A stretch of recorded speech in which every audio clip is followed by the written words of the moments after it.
Welcome to the Nerd Party.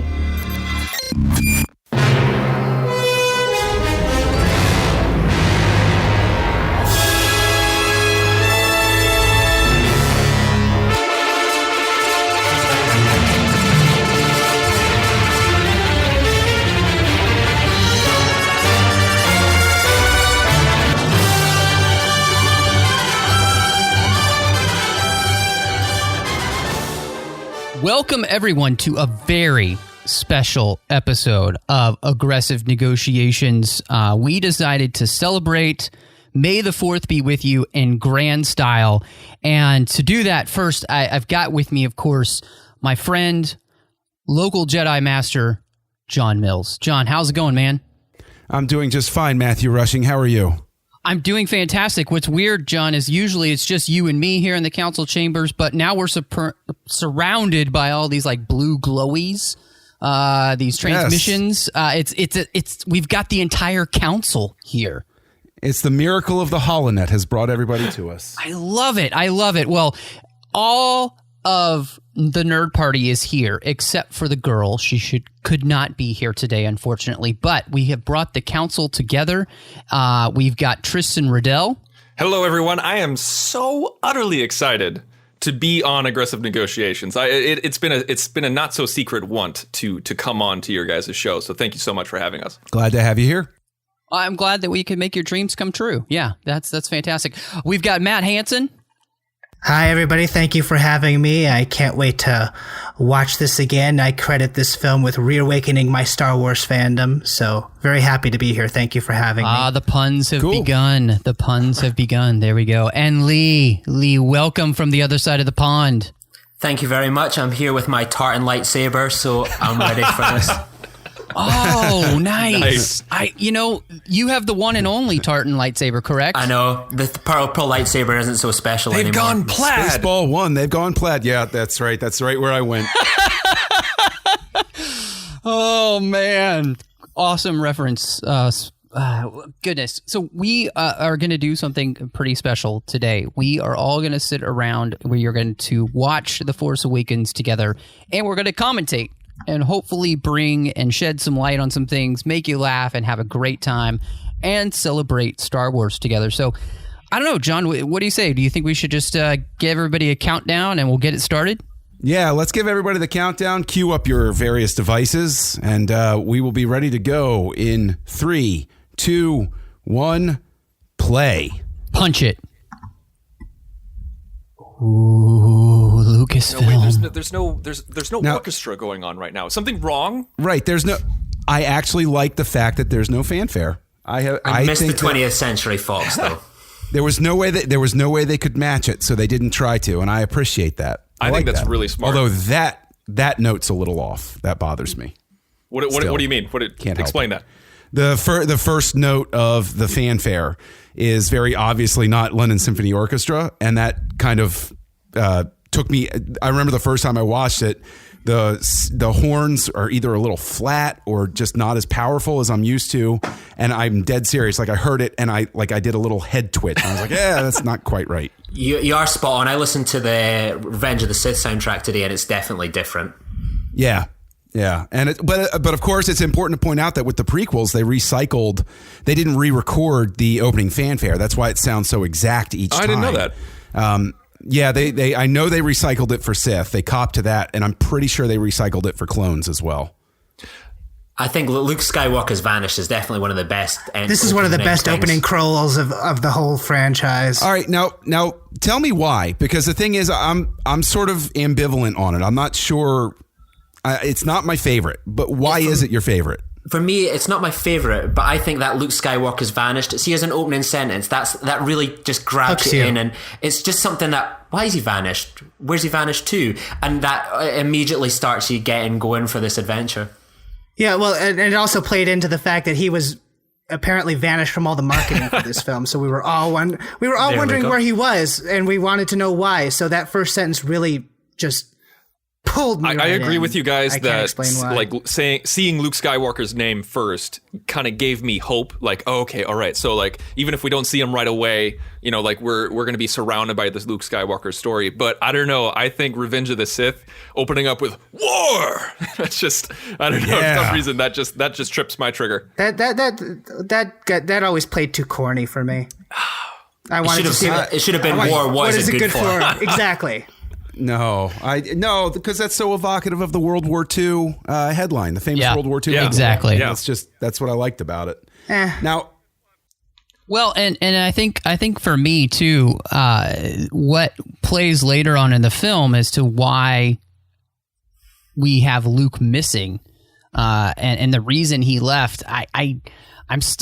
I don't know if I really like Luke in his reason for leaving. I don't feel like it's all that heroic. I feel like he left and the First Order rises. Like he's responsible for the First Order, you know, coming to power. And I think to me, that's just a little bit crazy. It's no less heroic than Obi-Wan running away. No, Obi-Wan goes into hiding on purpose to watch over Luke. But to be fair, Luke has undergone. We don't know this by this point in the film. Right now, we're just in the orangey glow of The Exorcist. But like Luke leaving, I mean, he's done what like a trauma victim does, which is retreat. Like, you know, like he's got, you know, traumatic stress, I guess, or something. I mean, the thing is, his whole order got wiped out by his own relative. Like, and the other thing is, we don't know yet. Yeah.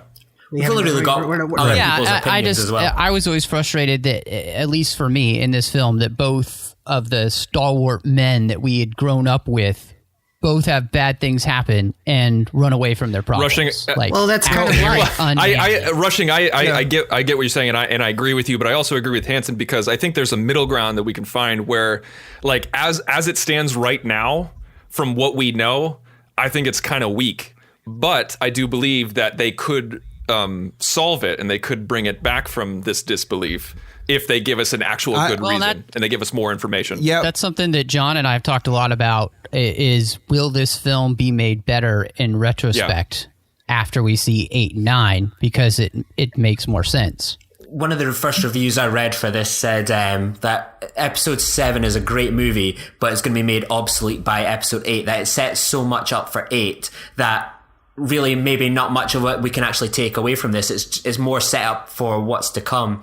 And I always think of that first opening line to take it back is, this should begin to make things right. Do you think that's a kind of observation on how polarizing really everything has been since Empire Strikes Back for the movies, that this is maybe them saying, this should make things right, referencing the prequels, that this is episode 7, it's different, come on board with this? It's an interesting read. I wouldn't want to think that they're saying that, but I mean, I can't discount that. I mean, you know, that's a fair read. As someone who really was not a fan of the prequels, I honestly don't mind them saying that, if that's indeed what the intent is. Because it just feels, for a first line, it's a very bold statement, and you can read into it so many different ways. Like, why is that the first line? Is that them giving a wee wink to the audience going, this should begin to make things right? Is this their introduction to the new the new trilogy? I mean, I rather look at it as just valuable within the context of the story.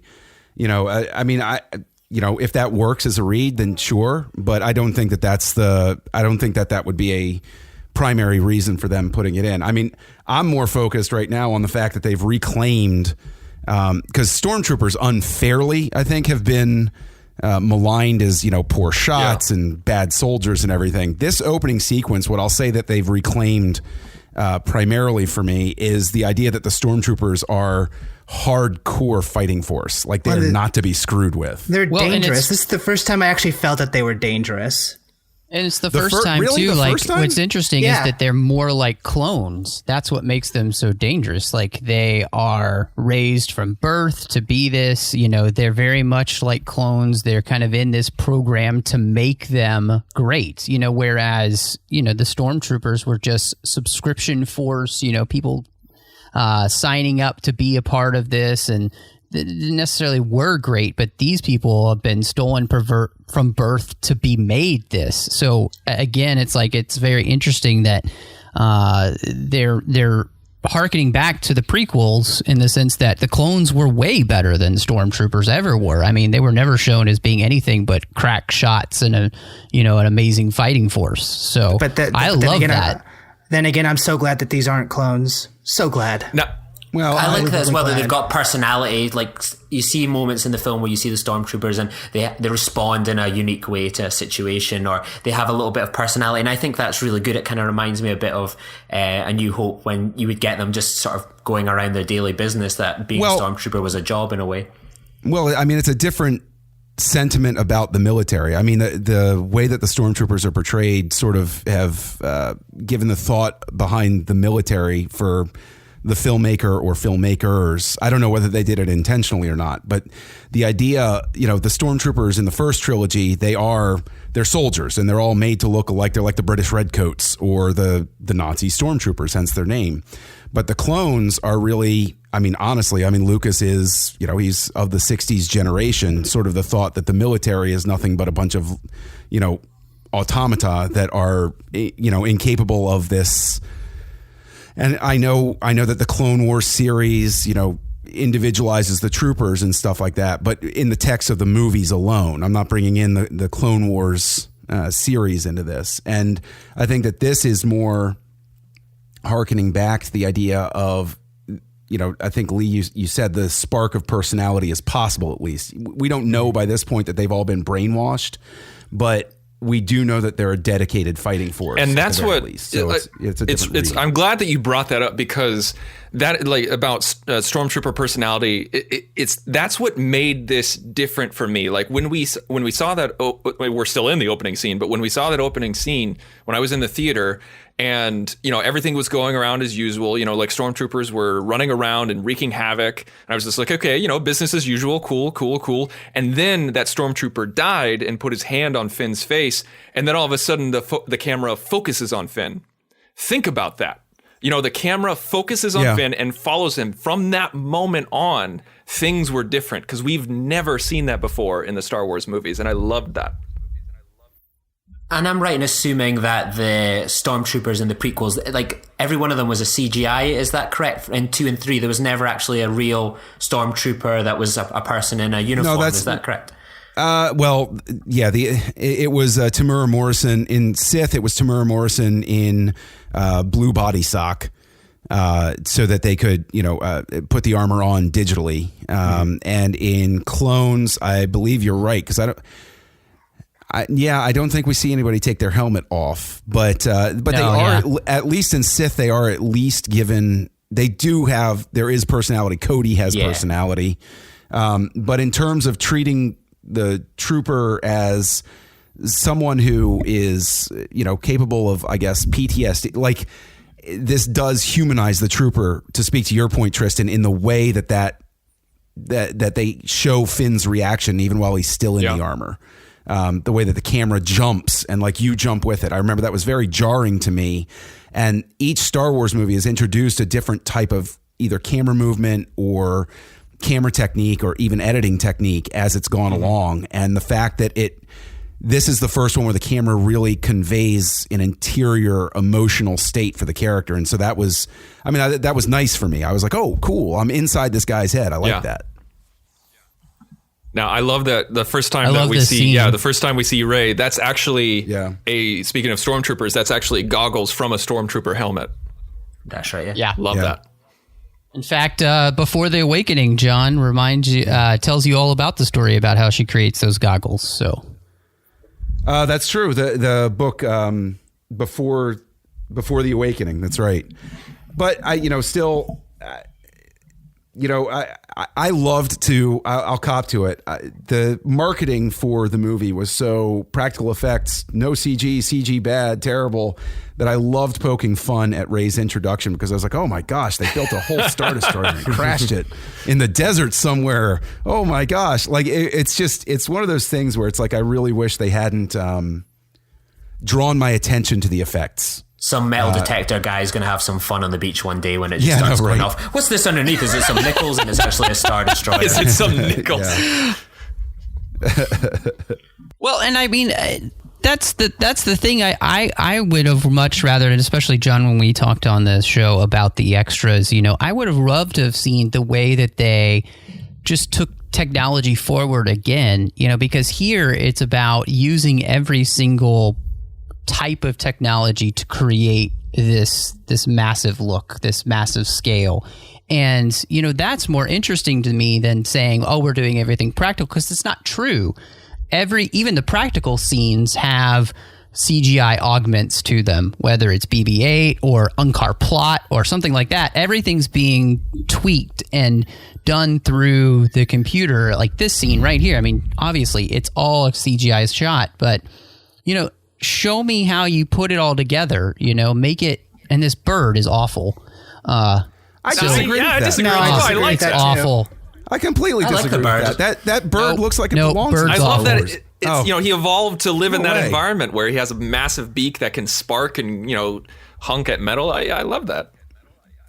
A more contentious design note, though, is what does everybody think of Ray's speeder? I want to know everybody's thought on Ray's speeder. It reminds me of a Magnum ice cream. It's something we have here in the UK. It's like I don't know if you get it in America, but it's a Magnum ice cream. Yeah, I don't care either way. It's there. It makes no difference to me.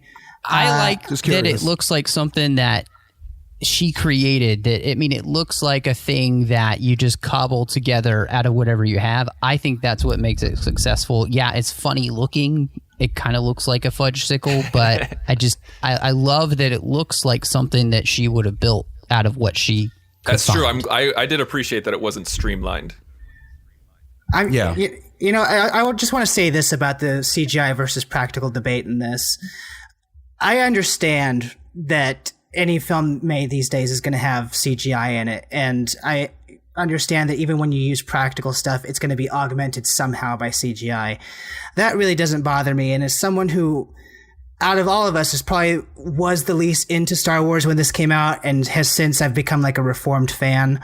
But what I appreciated about the focus on practicality in this film was something that always bothered me personally with the prequels, is that for whatever reason, and maybe it's because effects have gotten better, but for whatever reason, when I watch those films now, the green screen to me is so obvious that it as someone who wasn't completely in love with the world, it took me out of it quite often. So I appreciate the attention to detail and to practicality in this. It helped me identify more with this world and allowed me to be drawn in more. So John loves this shot, by the way. This is my favorite shot. Ray's table manners are unforgivable. I think that it is completely unforgivable. I am raising children and they will never. She is just. Come on, but this scene. This is when I fell in love with Ray, though. I'm just kidding, for Pete's sake. One thing, though, is that without the prequels and without George doing what he does in them with CGI, this movie and a lot of other movies that you love probably don't exist. That may be, so. But that doesn't mean No. I'm sorry. Without George, what you love these days doesn't exist. Yes, so but hold on though. Props for taking the chance to do that. Yes, but I think speaking to Matt's point, how are we going to tell you guys apart? Hansen. Just last names? Hansen. Okay, speaking to Hansen's point, I will say that computer graphics have had the hardest time, updating isn't the word, but they have advanced so much since 1999 that when you go back and you see a movie, any movie, not just Star Wars, but if you see any movie from 1999, 2000, 2001, Spider-Man, go to the first Spider-Man. Springs to mind. Yeah, when he's swinging through the city, the first time you saw that, you're like, oh my gosh, look what they can do with computers. And you go back and you watch it now and you say, they could do a lot better now. Now, that doesn't take anything away from the fact that Lucas was a pioneer, took everything through. And yes, a lot of the technologies today were pushed forward by him. But I think that Hansen's point was really just about the computer graphics don't date as well. And I think that's a fair comment to make. I think when you watch Sorry, I think when you watch the Blu-rays, you certainly notice the difference. That I think when you watch the prequels, it dates a bit more. With the originals, it doesn't feel that you notice it, say, on the Millennium Falcon. It feels real. But I think that's the same with a lot of films. You watch Alien, for example, it still feels real. Watch Alien Resurrection in the 90s. That 90s CGI just stands out so much. It was that they almost had all these toys that they almost didn't kind of know how best to use it at that time, and it does date. I mean, I think there was a CGI overload in the prequels, but it doesn't take me out as much as, it's more the story, but the CGI doesn't bother me as much. I'm just saying it gave the prequels a sheen of artificiality that I'm never quite able to shake whenever I go back and see them. But to jump back over to Rushing's side of things, though, like, are the effects really that important? Like, there are plenty of movies where if I go back and I watch Forbidden Planet, everything looks terrible. Like, matte paintings don't hold up either. Sure. And not paintings of either Hansen or Rushing. I'm not talking about those. Matte paintings don't hold up quite as well either. Like, the our paintings are terrible, right? Yeah. Hansen. I mean, you don't want to see our paintings in films. Unless you want to see stick figures. No, certainly not. So I mean, the thing is, I think that so long as you like the movie, you don't care about the effects. I think that remains. I think that's I want to ask everybody a question real I think- quick. Okay, so we just saw the Force used in a way that we've never seen before, with memory gathering and torture, basically. How did you guys first react to that? Did it bother you that it was something new? Were you excited that it was something new?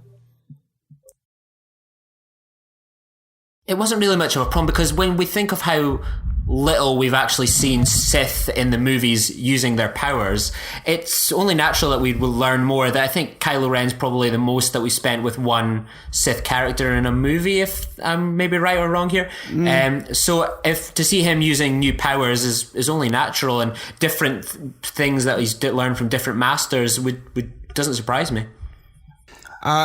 They've always introduced new Force powers as the movies have gone on. There's always been some sort of tweak along the way. And that always just sort of spoke. I loved it because it was like, oh, cool. This is this guy's specialty. It gives another level of mysteriousness to what it is. And as someone who, I'll confess on this podcast, I'm a very, very bad Star Wars fan, and the fact that I haven't really delved into the EU or watched the Clone Wars or Rebels cartoon. My main knowledge is the movies. And so to get some even little things like new force powers or new force abilities, it makes the world feel bigger for me, which I appreciate. That's just my perspective. And that's the way it should be, like expanded universe as well. It expands the universe, these new skills and stuff. There's an extrapolation from, I think, Vader being able to sense what Luke is thinking, to being able to forcefully pull out memories from somebody. So it doesn't seem all that odd. But I gotta say, this scene between Finn and Poe, I love it. I love the bromance. I want more of the bromance. It's awesome. But see, I don't even see it so much as a bromance as I love the fact that they establish Poe's character so well in this, and I think too. Oscar Isaac really jumps out. The internet kind of collectively fell in love with Oscar Isaac with this film, and I was one of them. Oh, sure. But just the fact, like, I love the fact that this is a BS detector. It was like, you need a ship. Like, he's like, don't lie to me while you're doing this. I don't care. I'm going to get out. Like, I love that aspect of a character. It makes him, I'm actually bothered by the fact that people compare him so much to Han Solo. I mean, it's like, yes, they're both pilots and they're both very sure of their abilities. But Han, from the first moment you meet him, is very much like a cynical a-hole in a lot of ways. Right. Whereas Poe is the type of guy, from the way he behaves, you're like, I could go and grab a beer with this guy and have a great time. No, like, Poe has a more go get him attitude than Han Solo ever did. Yeah, and there's that connection that he has with BB-8. It just felt so pure and real to me. That was something that you'd never see on Han Solo. Yeah. Right. Like, well, I mean, Han remind me of exactly. like old soldiers in line and stuff that, hey buddy, and all that sort of stuff. You can imagine them just meeting there on the airline deck. Yeah. Now here's a question. Poe is the first person that we meet that has a relationship with a droid like Anakin had with R2, which I love. Like, he treats BB-8 like a person, like it's a friend of his, like he cares about him. Like, I thought that was really interesting. That's really the first time we see anyone other than Anakin really, treating a droid like an actual person and not just a thing. And then what about Luke, though? I mean, Luke comes to treat R2 especially in Empire. I mean, that's true. That's true. Yeah, but I mean, but let's break that down. Let's break that down, though. Like, I would say that Poe treats BB-8 like a buddy, a compatriot, whereas Luke treats R2, and this, I'm not meaning this derogatorily, the way I treat my dog, which is, who's a good boy? You're a good boy. Yeah, thank you so much for getting that for me. Whereas BB-8's more like, Poe, what's up, man? How you doing? And he's like legitimately overjoyed. He's like, oh, we've been through it together. I'm so happy to see you're alive, pal. Like that's where I think Poe's relationship with BB-8 sort of takes it in a different level than Luke. And then we all think of Luke in the beginning of New Hope, that he wasn't fussed about these robots or characters and all that sort of stuff. He's like, go clean them. But do I have to? And it's like Poe's just the opposite end of that. Now, I want to ask what everybody thinks about the Empire switching back from the olive green to the all black uniforms. Well, it's switching season. Yeah. I mean, okay. All right. Black never goes out of galactic style. Season. Okay, fair enough. How would they know they're the bad guys? Yeah, black is the new British black, accents. John. Well, they had the olive drab in Empire and Jedi. They moved more. I mean, Tarkin had that too, but there were more black uniforms in A New Hope. Yeah. Yeah. Oh. We can't go back to Jakku. I love that. Well, what I will say. What I will say is through this entire flight sequence, what I did like and appreciate was that the cockpit lighting, and I'm a huge stickler for this, the cockpit lighting evokes Lucas's work with the cockpits, with the moving gimbals to give it the sense of motion, like the stark white light shining through.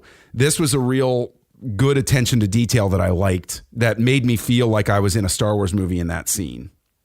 Well, this is a scene that I really like here, because this is where we learn about a little bit about this new stormtrooper, and talking about Finn has never shown nonconformity really at this point, and I really thought that was interesting, and of course coupled with the scene beforehand where you have Ren talking about maybe General Snoke, Emperor Supreme Leader Snoke should think about using a clone army. Like, you actually have this conversation happening back and forth about which is better. So I kind of love that. I'm really hoping we get to dive into that some more throughout 8 and 9, because I think that's really fascinating. Now here's a question for everybody. The marketing materials blew that Poe survived this crash. For me, without that knowledge in the back of my brain that he's still alive, this scene works so much better. Am I alone in that? I was taken aback to like when this happened, when I saw this, because it just raised so many different questions, because immediately I knew, he survived. We see him later. We see him in an X-Wing. So, obviously he's just not there. And I feel sad that Finn thinks he's there. But at the same time, I was just like, why would Poe leave Jakku? Why would he leave BB-8? Like, why would he leave without finding Finn, without finding BB-8? Why would he abandon his mission and just hope that Finn and BB-8 made it? If he knew that everybody was on that planet, why would he leave? Well, that explanation is available in the Force Awakens novelization at your local library, Tristan. I kind of wanted to see it in the movie. It's now available in paperback as well. It is easily consumed, even as an ebook. But actually, what's funny is one of the toys that they released, a Jakku speeder that looks like a hot rod, is from that scene. That's in the novelization, but actually wasn't included in the deleted scene. So who knows how much of it they actually filmed? Of course, that may just be because the bonus material stunk, but.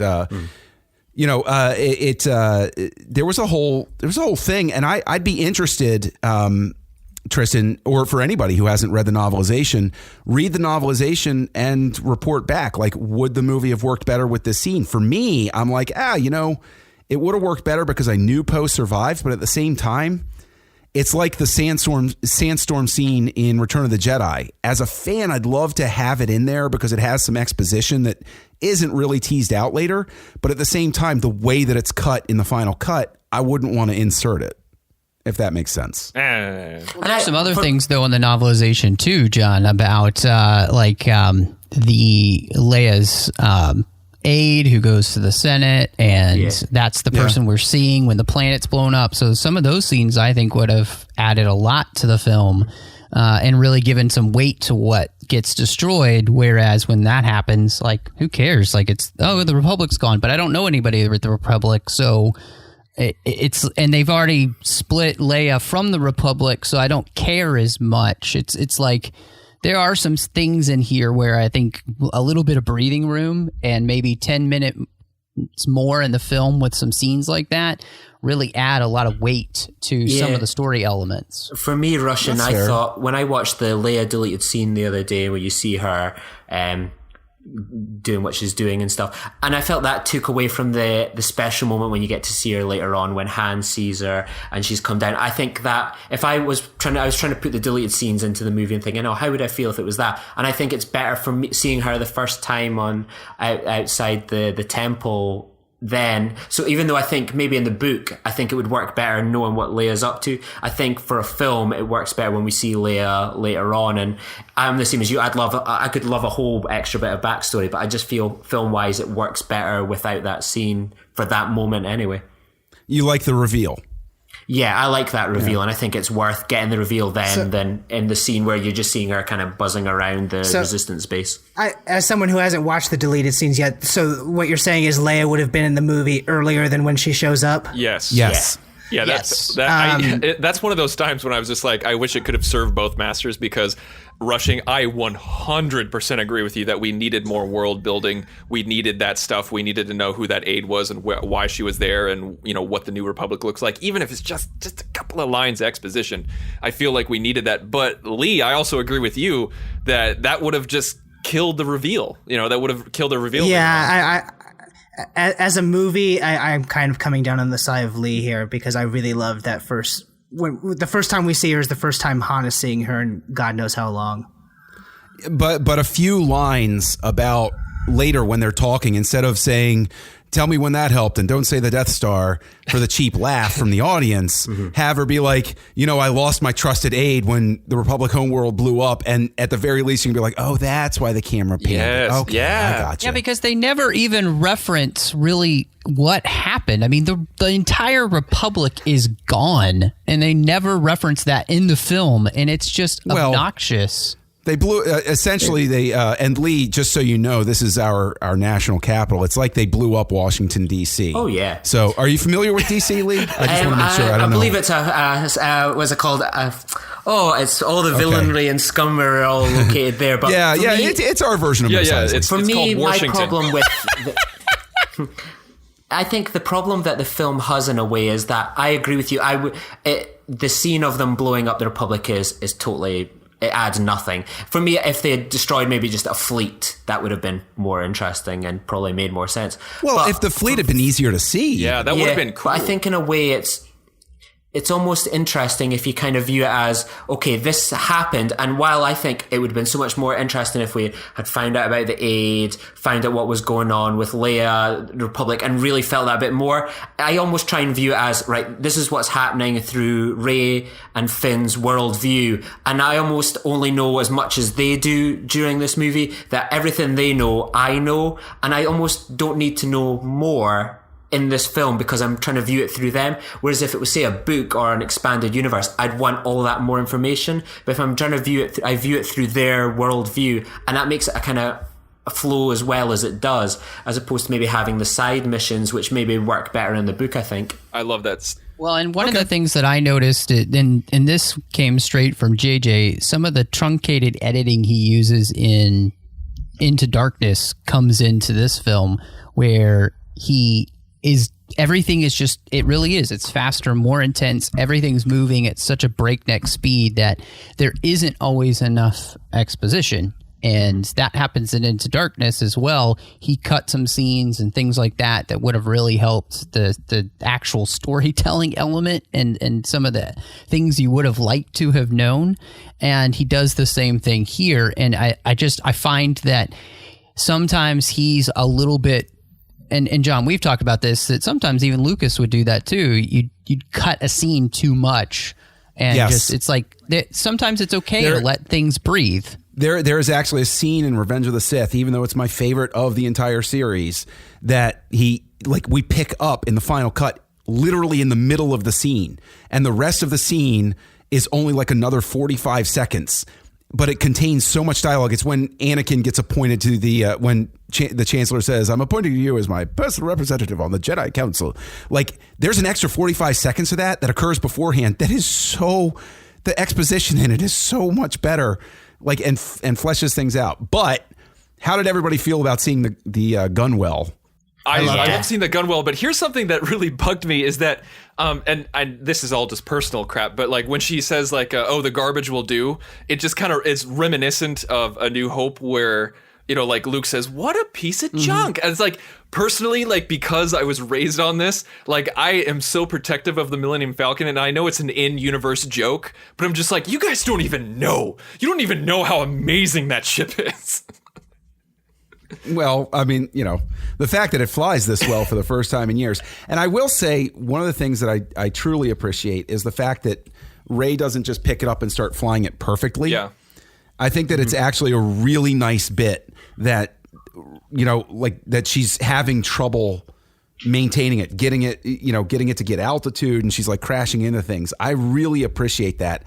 And I actually do love the fact that Abrams put in the camera moves that he did in this. This is not my favorite chase scene in the entire series, but this is one of them already, because I think that the photography in this, the pacing of it, the editing is just really spot on. I really love this Falcon chase. Chase. The one thing that annoyed me about the kind of fallout with, we've all read the nonsense about, Rey's a Mary Sue or whatever kind of nonsense is, that it's almost that she's not lived on this planet where there's so little to do, that she's been working on taking apart Empire ships. She's probably been doing a lot of work on the Millennium Falcon. It's not like she's just come on board it for the first time and she's Wesley Crusher and knows everything. Like, she's probably done so much of the patchwork jobs on this, done some of the things. It's just probably been a pet project she's worked on, and she's been inside Empire ships for probably 15 years of her life. Yeah. So the idea that she knows what she's doing makes perfect sense. It's not a big leap at all if you just use your brain. Yeah, I couldn't have said it better myself. I mean, the whole Rey as a Mary Sue is just it's bull crap. It's sexism, plain and simple. It's one of the most annoying things that has come out of this film, quite frankly. Yeah. Well, and if you want to be literal about it too, I mean, Luke is a Mary Sue too, so just let it go. Yeah. Like, well, I mean, Anakin's a 9-year-old that can, he's a Gary Sue, and no. Okay, Tristan's going to bow out for the rest of the commentary. Come on, that was genius. Screw you. Yes, comic gold. Thank you, Mr. Falange. I do have one question. So the gun turret on the bottom, it doesn't look like it's rotating all the way around. It only looks like it has like a 45-degree angle on either side. Like, that's one thing because, you know, in the original Star Wars, we see them kind of and get the feeling like they're rotating all the way around. But here, that never seems to happen. I didn't think so, because there are two gun turrets, right? Because so there's one that Han goes into and there's one that Luke goes into. I don't know the layout of the Millennium Falcon as well, so don't quote me on this. But the gun here is slung from the bottom, and the gun in the original films is slung from the top. That's a difference.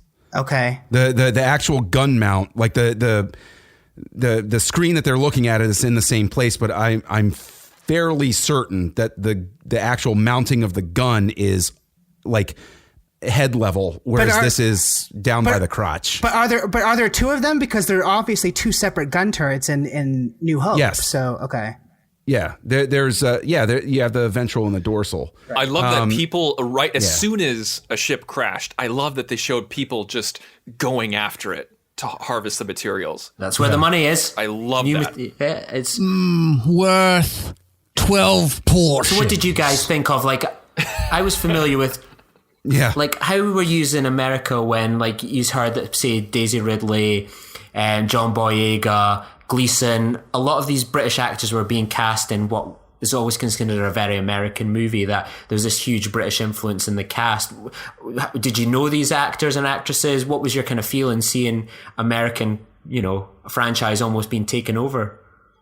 I only knew John Boyega because I had watched Attack the Block. Yeah. Which is the only thing that I think of note that he had done before this. Mm-hmm. I kind of feel the same way that I did with J.J. Abrams' Star Trek, in the sense that I'm glad that he's casting mostly unknowns, or unknowns up to that point. Maybe they're known for something niche.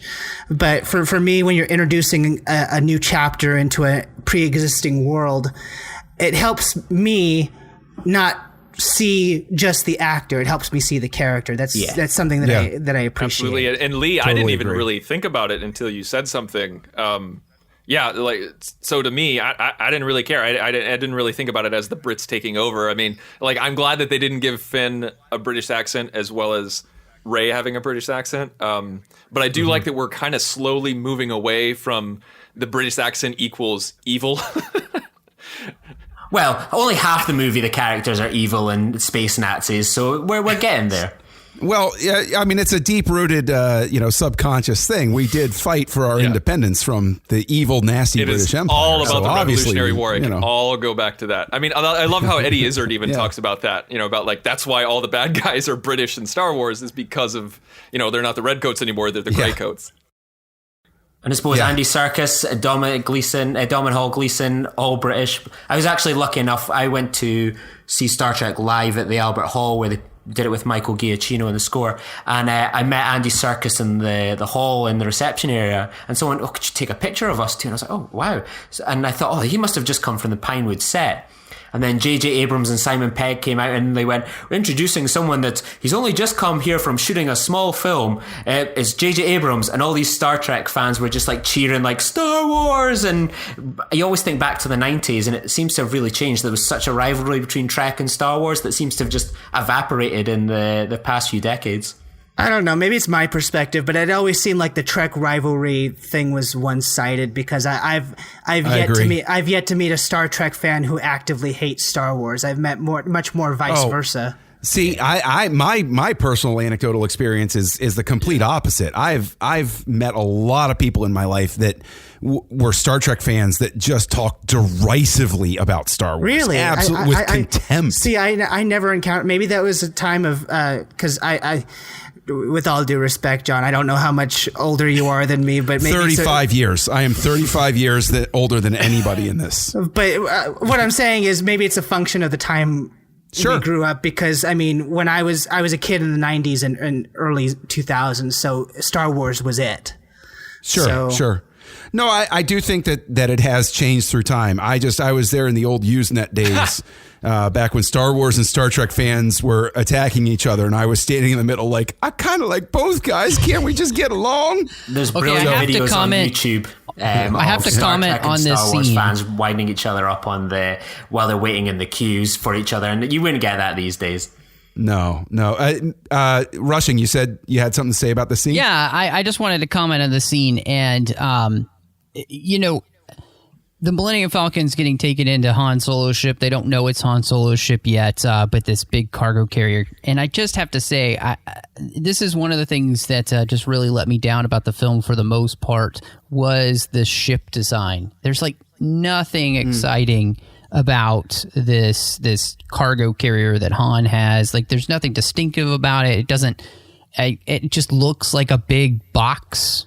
Do we even get a full shot of it from the external? One. It's like probably like 7 frames or something. You see the whole thing. So wow. Okay. But I do have to say, though, when they come on the Millennium Falcon and he says, "Chewie, we're home," it still works. Like it's still one of my. I mean, next to Rey calling the lightsaber to her, that's my favorite scene in the movie. It's honestly, so good. Honest to God, I guess I was just focused on the characters, because I never even pay attention to ship design like that, to be honest with you. I was I think when I saw this for the first time in the movie theater, I was just much more excited because I had a feeling that this is when Harrison Ford was going to make his entrance. And I was just, I was waiting for it. I was just waiting for it. And of course, my theater, when he comes out, huge cheer from the audience. I'm there opening night. So, yeah. Now, something I want to say actually about this scene is the special features kind of blew my mind in one regard in finding out that I thought Peter Mayhew was in the suit the entire time for Chewbacca.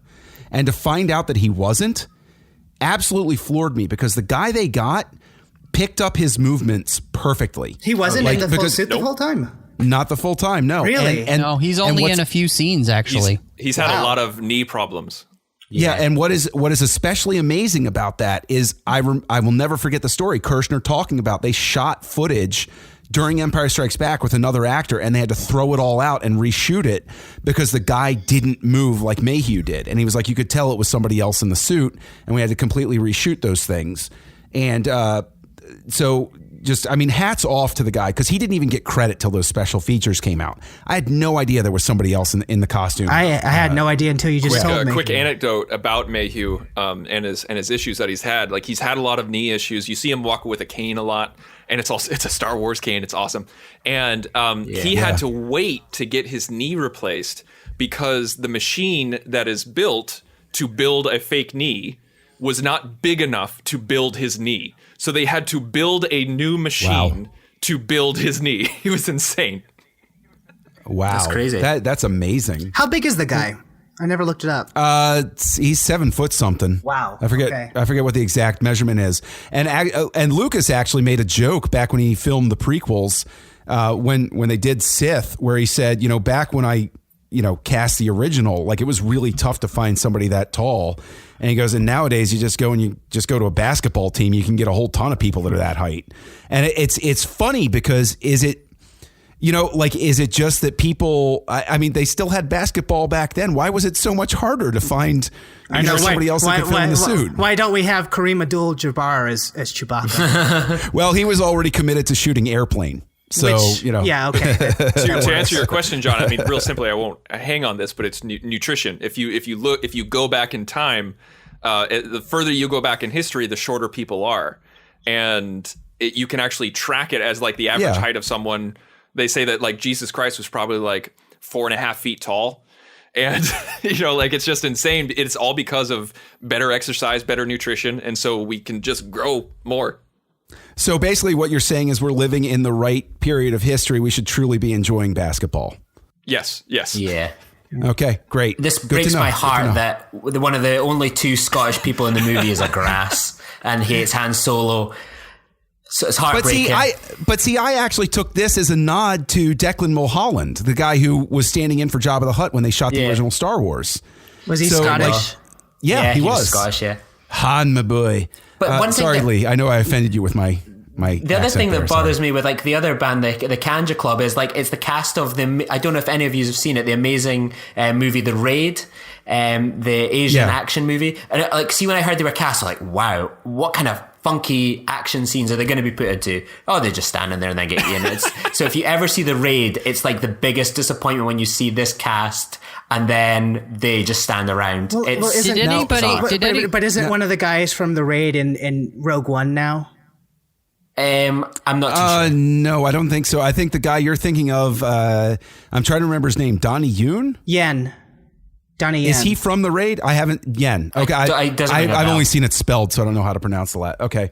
Now, I want to drop in my meta read of The Force Awakens that has actually helped me come to love this movie a little bit more than when I've had a journey toward really liking this movie. At this point in the movie, when I watched it at home for the first time, I came to a realization. I don't think it's on purpose, but sometimes artists can put things in subconsciously. They don't mean to put it in, but the meaning is still there, et cetera, et cetera, et cetera. Han Solo, in a way, in this movie, represents George Lucas because he is a legend who is responsible for a lot of great things, but has been rejected. And in a way, you can almost look at the people that interact with him, the Guavians and Kanja Club and even Kylo Ren, as the world has turned on him, right? because he there's the line just previous to this moment where he says, you've run out of tricks. There's no more room for you. Everybody knows what you're up to. We don't want you around anymore, basically. And so I think if you lay that sort of meta read of Han as George Lucas, like, I think it adds a layer to this movie that is a little bit, in a way, touching or bittersweet. Huh. I've never read it that way. That's fascinating. Well, and I think, John, that there's a lot to that, because when you think in just a few moments, Han is also going to be the one that expounds this mythic idea to these kids who don't really understand it. They think of it as just like mumbo jumbo magic. They live in a world that's without magic and myth and all of that grandeur, which Lucas really brought back into our culture with Star Wars, back into a world that had, all of those dark movies from the 70s and things like that. So I think it really adds a lot of flavor to the film, because Han is the one who's bringing that back to these characters and kind of bringing that back into the world of Star Wars, because now that Luke Skywalker has been missing for so long, it's almost as if their fire has died out. It's gone out of the galaxy, and these, Han's the last torchbearer. I love that read. It almost makes me think, ever since you said that, John, it kind of makes me, I just keep having this image in my head of JJ and Lucas standing on a bridge, and JJ just stabs Lucas in the heart with a lightsaber, and Lucas just grabs onto him by his face. I don't know if I would read that deep into it, but I do like the fact that Han is now the torchbearer, just from the simple in-universe fact that I love seeing that character development since the first movie.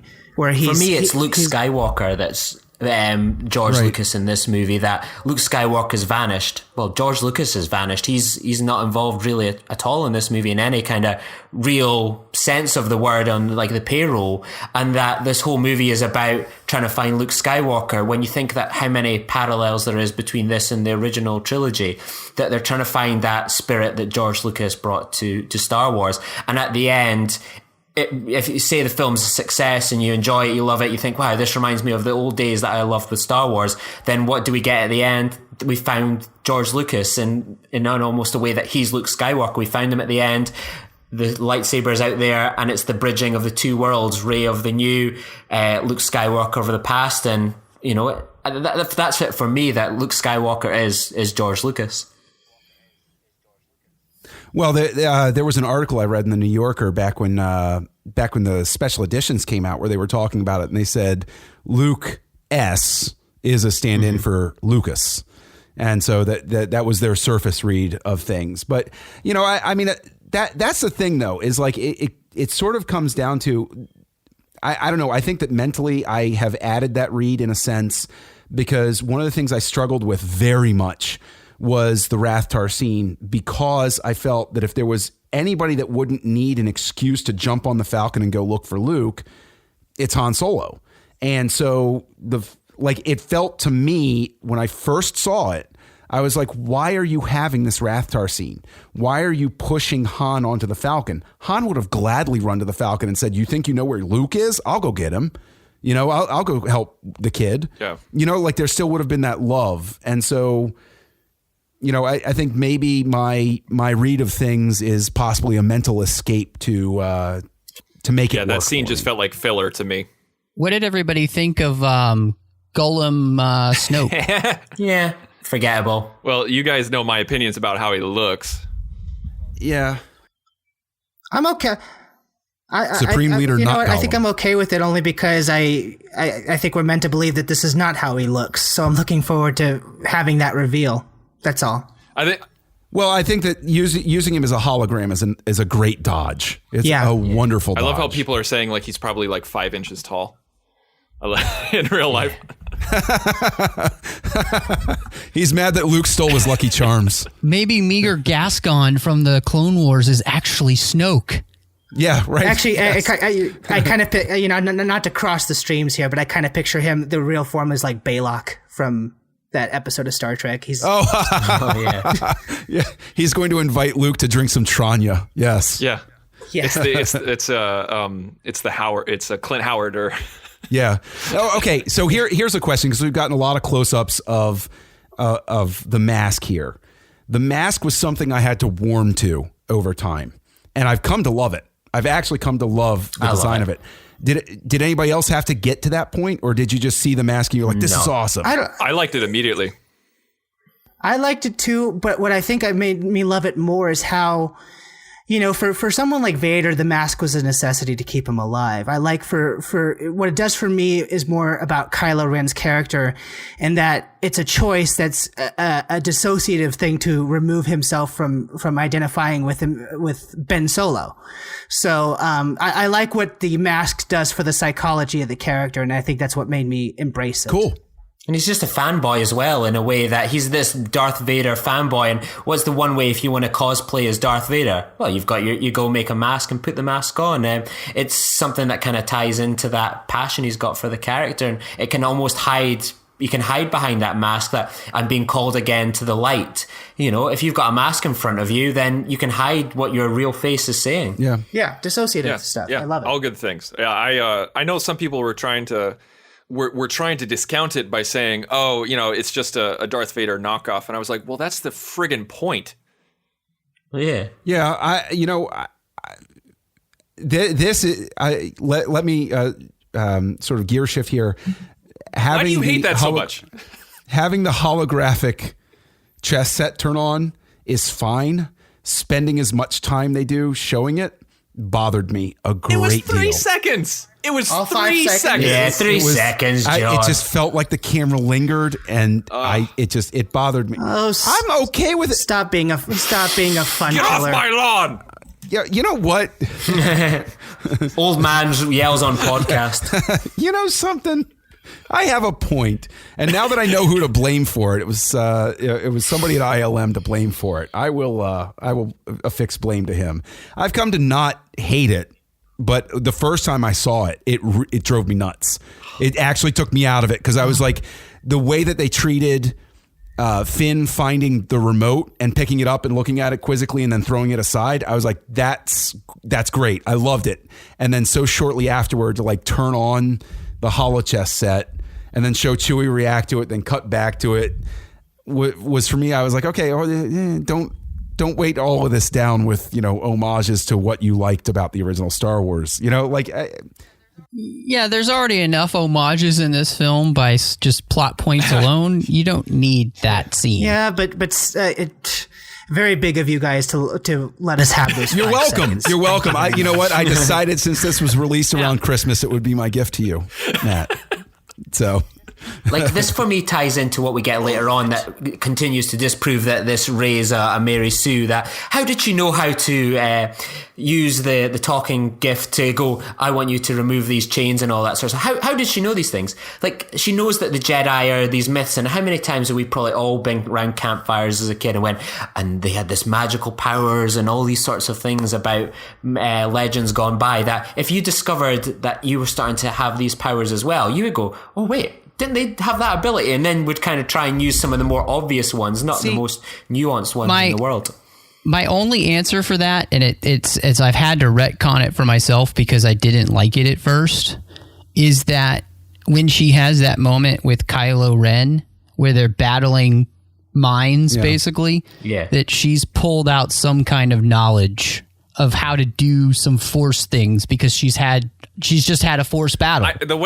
And I can imagine it breaking down like a blocker. The way that I retcon it is that you look at A New Hope and you look at Luke and he has the mask on and he's doing the probe droid, you know, battle. Like he hasn't had any training whatsoever, and it's just because Obi-Wan told him, oh yeah, your dad was a Force user, you probably are too. He's like, oh okay, and then he could just do that. People didn't complain about that moment. But see, I actually bring it back to Obi-Wan was at least there, sort of like guiding Luke along, and I'm glad you mentioned Obi-Wan because we're not there yet. We're coming up there. Spoilers. But when she grabs the saber and has the connection with the Force, I was able to be okay with like her, quote unquote, okay with her using the mind thing. Matt, I think your explanation is great that they, you know, sort of like had a transfer, like it unlocked something in her. But I think it all really begins with when she grabs the saber. I think she has help from beyond. That is the moment where the Force Awakens. Oh my God, he said it. Wait, what?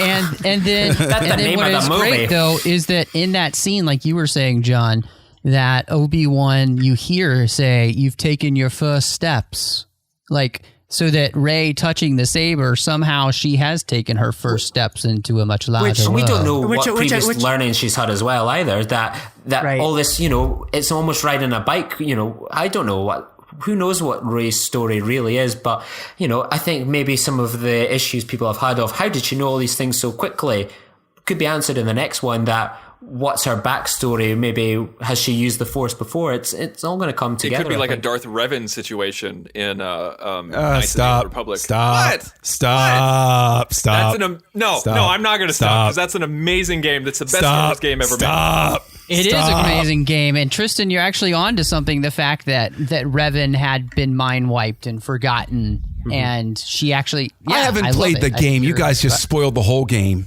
Man, I'm sorry. On. It's only 16 years old. I was going to get around to it. I've been busy. Come on.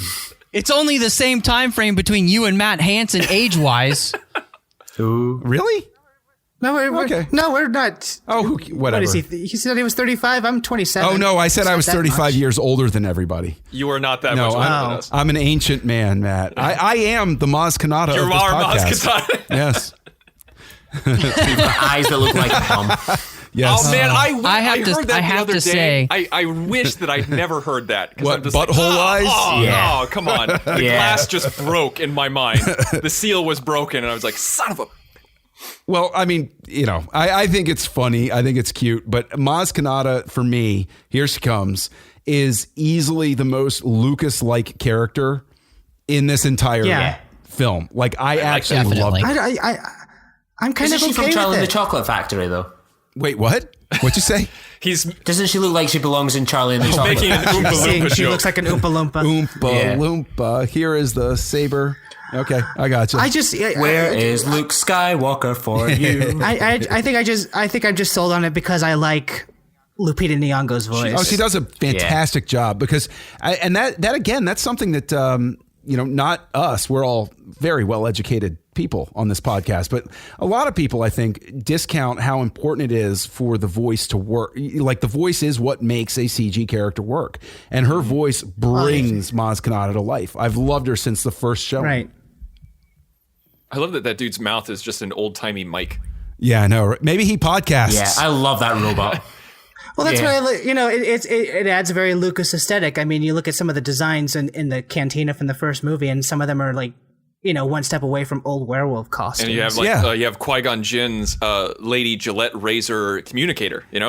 My girlfriend at the time, actually, we were sitting there in the movie theater. I was like, "Hey, that's your leg razor," and she's like, "Yeah, it is." Now, okay, we're about to get to something. Now, I do love this scene, even though it was blown in the previews, of him this really gives away more than anything, like exactly how how much of a mental break he's had. Like, you're talking to a dead guy's, helmet. Think about the reveal that would have been in the theater if we didn't see that in the trailer. Well, that's true. But what I liked, what was revealed to me in the theater, and again, not knowing any of the previous EU history, maybe this has happened before, but I've never thought about this concept of someone being seduced toward the light side of the Force. It's always for in every previous one, it's been the other way around. Yeah. So I kind of like the reversal a little bit. It worked. That's what. I personally can't wait to find out Snoke's history, because whatever he did, he managed to take over, because Vader's story is ultimately one of redemption. That's the word straight from Lucas. And so Ben, or Kylo Ren, has not been given the full story.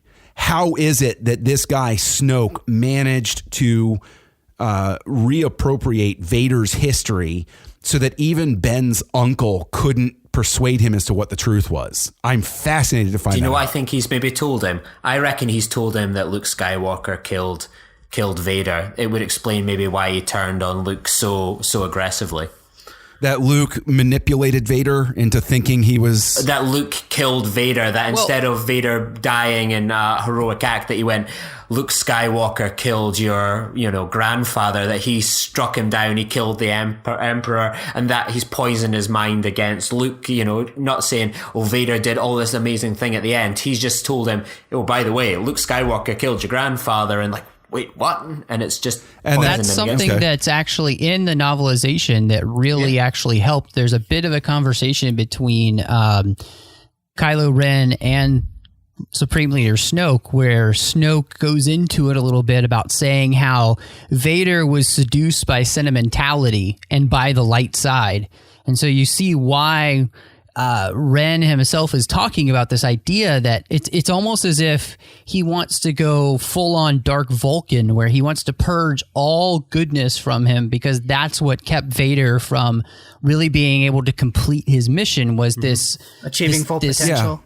Yeah, exactly. And so there was this little bit in the novelization, and it opened up so much about who the character of Ren is and Snoke is, and what the kind of teachings that he's been receiving. I loved it, and I wish that it had been in there, because it was in one of the scenes that we see in the film where they're talking about Rey, and there's a little bit more to that scene, and it's cut out, and I felt like it really did. It added so much to the understanding of kind of this dark side teaching. I mean, they're not Sith yet. We don't know what teachings they're adhering to other than the dark side. Here's a question. I'm glad you mentioned the novelization, Matt, because in the novelization, this scene at Maz Kanata's, there's an extra bit, which I have no idea whether it was filmed. I have no idea where it rests in the official pantheon, but I'm so glad it's not in here, because there is a scene here at Maz Kanata's in the novelization where Unkar Plutt shows up and grabs Rey and says, "You stole the Millennium Falcon. I'm going to take you back to Jakku." Yeah. And then Chewie shows up and rips off his arm, literally rips off his arm. Unkar Plutt runs out, and then Rey goes and has the encounter with the lightsaber. And if we're going to talk about cutting things, that one, that one just sounds incredibly extraneous and so not needed. So it flows much better here. I like. You know who I'm glad wasn't cut, John? The Crimson Corsair, which we need an entire film about. I want an entire film about him. I want a book about him. I want a Black Series 12-inch figure and a 6-inch figure of the Crimson Corsair, because he is awesome. What are we talking about? Lucasfilm sees you coming, don't they? Every time, they do. John. They you know that emoticon where it's got hearts in the eyes. That is what Lucasfilm's marketing department sees when I walk into a store. I feel really stupid, but what's the Crimson Corsair? I don't know either. He's the red guy that Finn is talking to about leaving the planet. Oh, okay. If you notice, his mask he's the same race as General Grievous.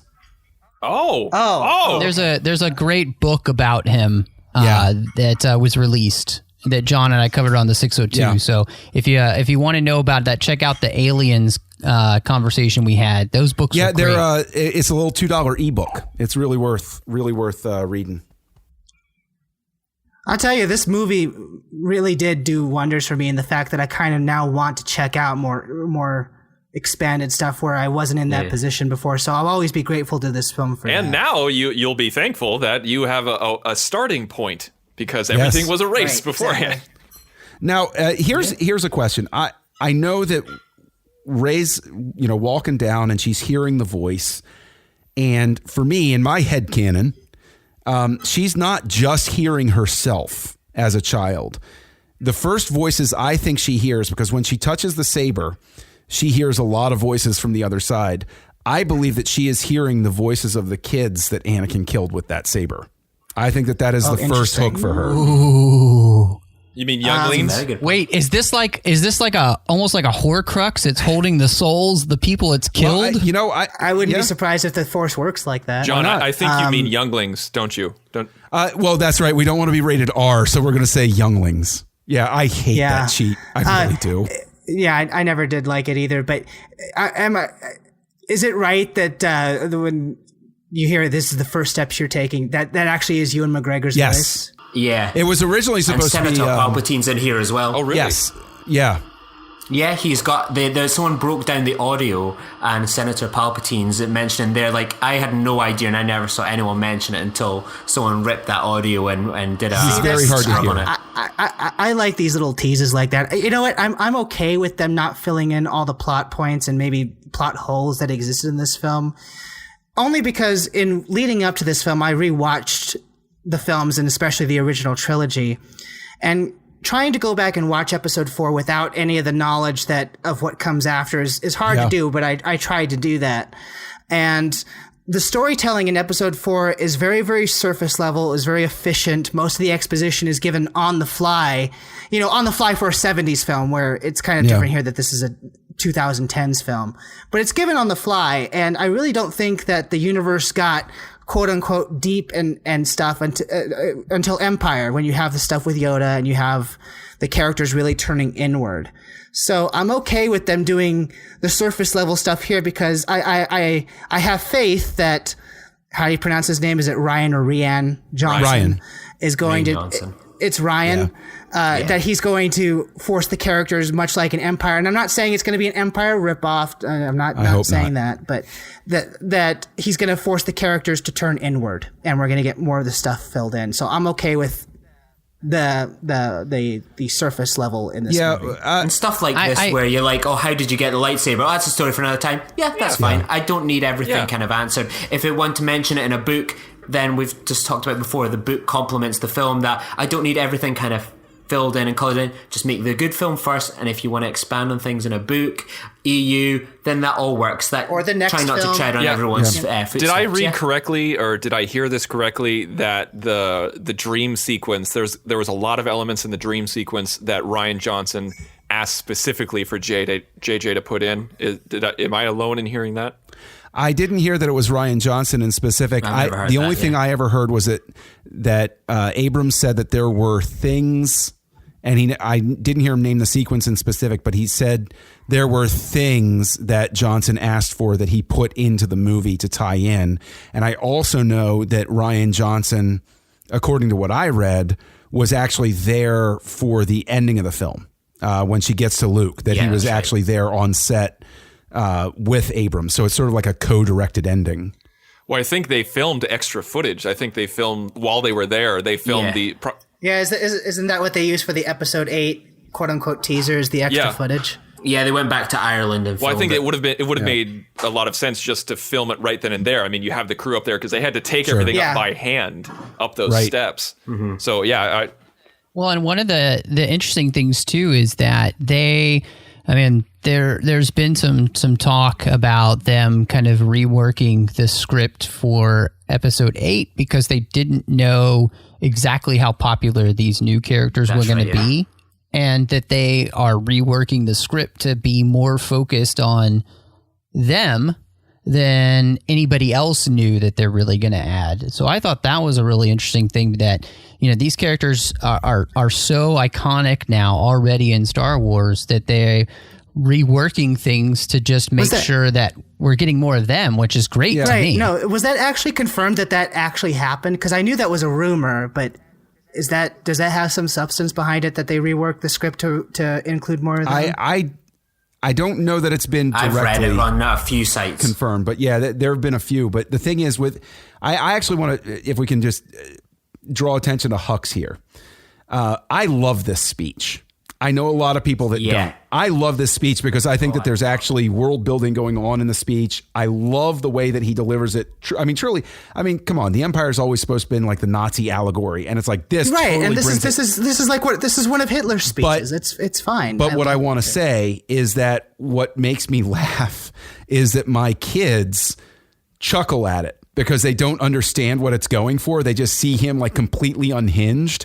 And so my older daughters look at it and they chuckle and they're like, he's so excitable. And it was like, no, okay, honey, let me explain to you what's going on here. He's really fervent. He's a true believer in the cause. But they just think it's silly that somebody's so upset about something.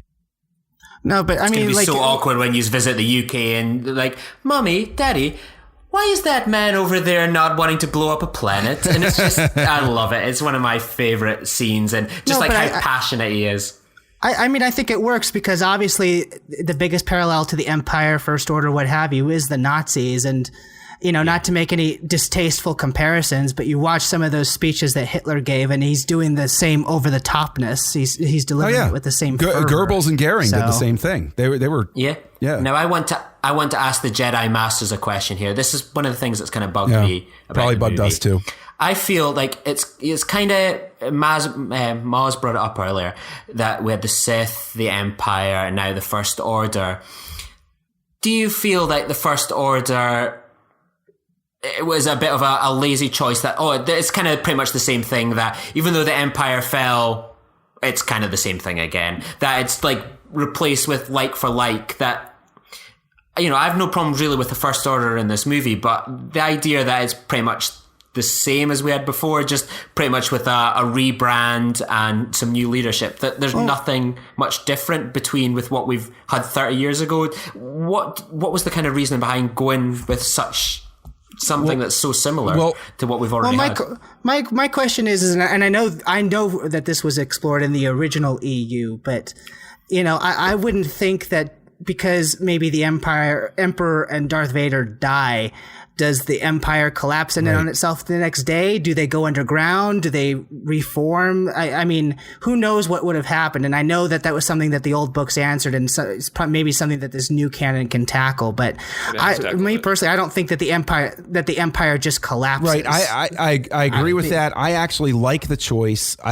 Because it does make sense that not everybody in the Empire would have given up the fight so fast.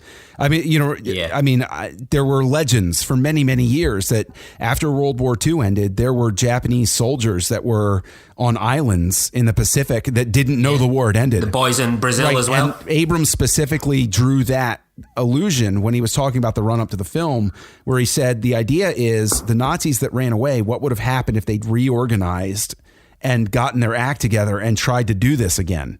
He's like, that was some core people that would have been able to wreak some havoc. I completely agree with that, and I did love the aspect of the First Order for that reason. I just wish, and this could have been very simply done, is that they did not name the Resistance, because it makes it feel like the First Order is the power again, and the Resistance is just a new rebellion, and that's not the case. Well, and that's where I came in with the feeling of laziness, because they don't give you an idea of what's going on in the galaxy. And this is where the film could have truly been meta and really said something, is that you learn throughout the ancillary materials that the Republic doesn't want another war. And it's treating this First Order as the way we treat terrorism right now and ISIS, that it's not really a problem. It's just the JV team. We don't need to worry about it. It's nothing to worry about. It's going to be fine. It's going to be fine. We're going to be fine. And Leia is the one who's like, no, we have to worry about this. We have to deal with this. They are stronger. They're worse than we know. We have to be vigilant. We have to be constantly vigilant. And that's only alluded to very tiny in the film, like just a little bit.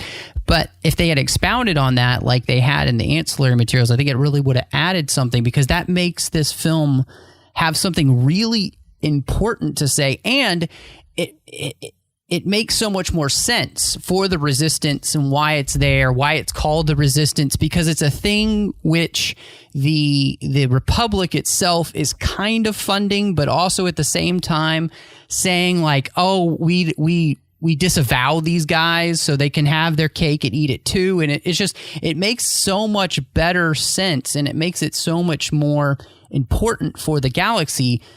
But like you said, Tristan, the way it's presented, it comes off as being lazy, but really it's so much more well thought out. They just don't give that to you in the movie. Yeah, it just looks like a rebrand, that instead of the rebellion, it's the Resistance. Instead of the Empire, it's the First Order. It just kind of feels like, it almost feels like Return of the Jedi happening.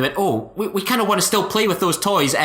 Okay, we'll have them, but we'll just kind of change the names about and stuff. It's very surface level in this. I agree. I do agree that they should have fleshed it out more, but in my headcanon, the way that it always worked, and yes, I've read the ancillary materials, but for me, it will always work in my head And I don't know whether they confirm this in any of the stuff that they put out. But for me, naming it the Resistance, I also had a problem with it. But the way that I view it is that the First Order has taken over a portion of the galaxy again. The Republic doesn't want the war. And the reason they're called the Resistance is they're established behind the enemy lines. Mm-hmm.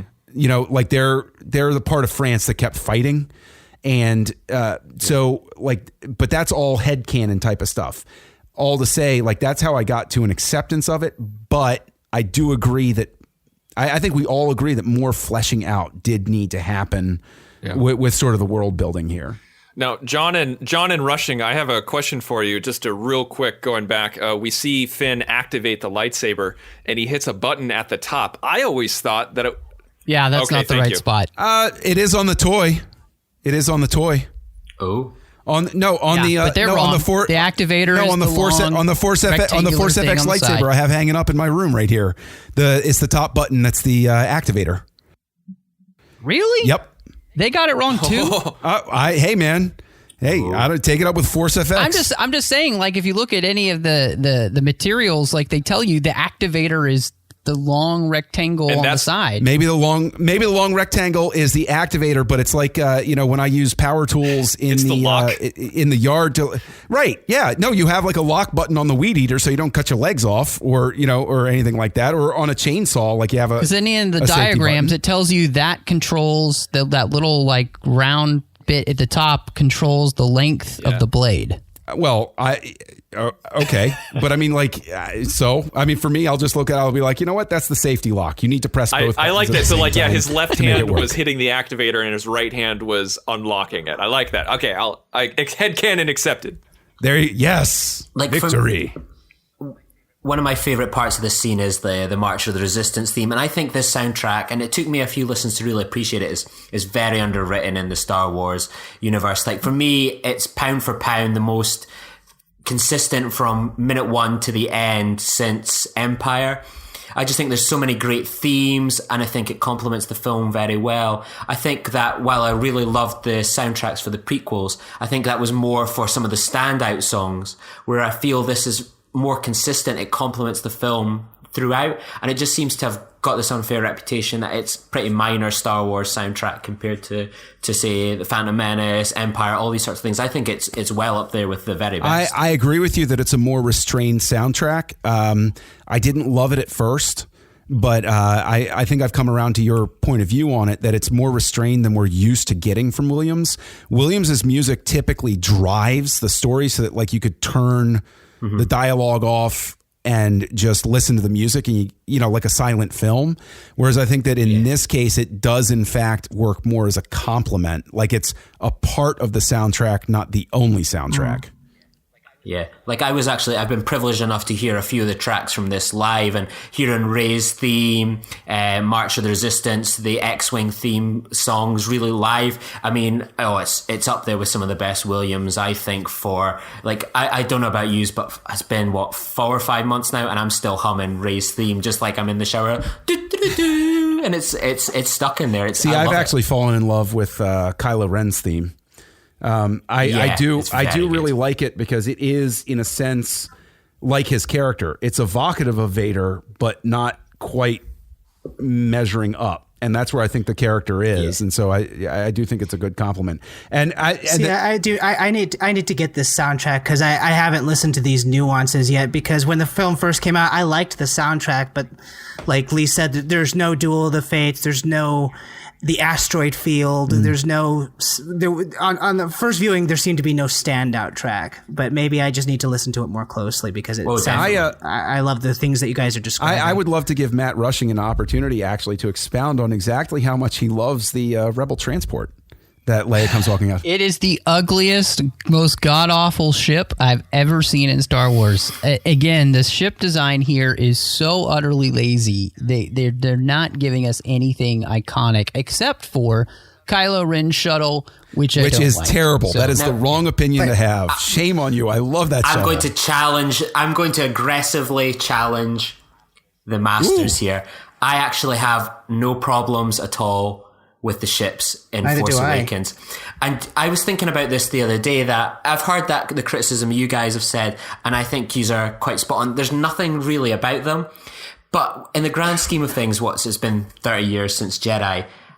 Like, technology-wise, like ships, we think of like cars, planes, everything. Like, it's only really surface level little changes that happen with like planes, cars, and everything. Everything kind of still is much and such the same as a few years ago. Things are maybe just a little bit tweaked here, a little more chrome here and there.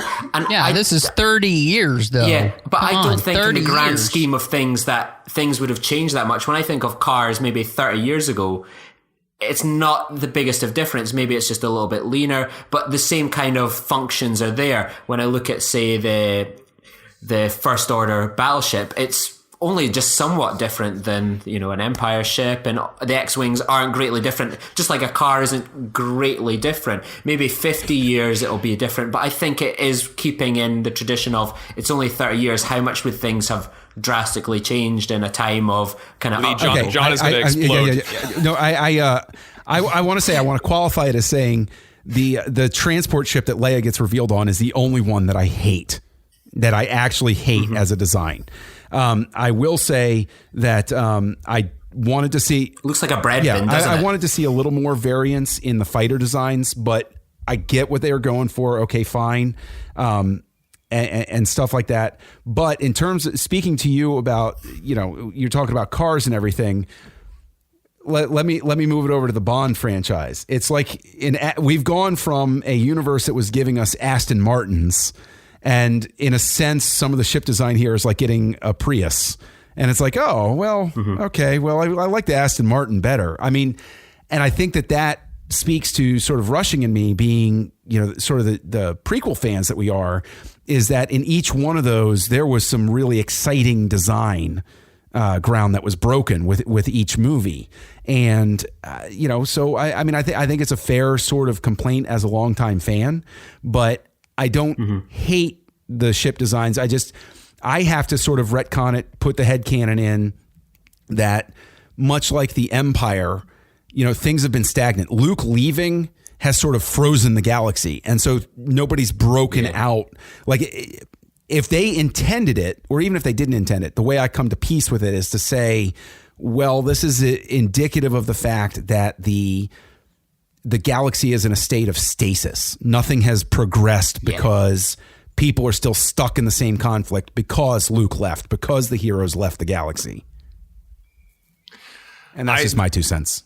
And I like the Kylo Ren ship as well. It always reminds me of a bat. I always think just that darkness and like the wings. I think that's what it reminds me of. See, clearly I'm just paying attention to the wrong thing in these Star Wars movies then, because it never even crossed my mind to question the ships. I guess because when I watch these movies, and especially this one being the first new one to use these old characters and progress the story forward, I'm much more paying attention to character introduction and what their function is in the story, the emotion of the scene.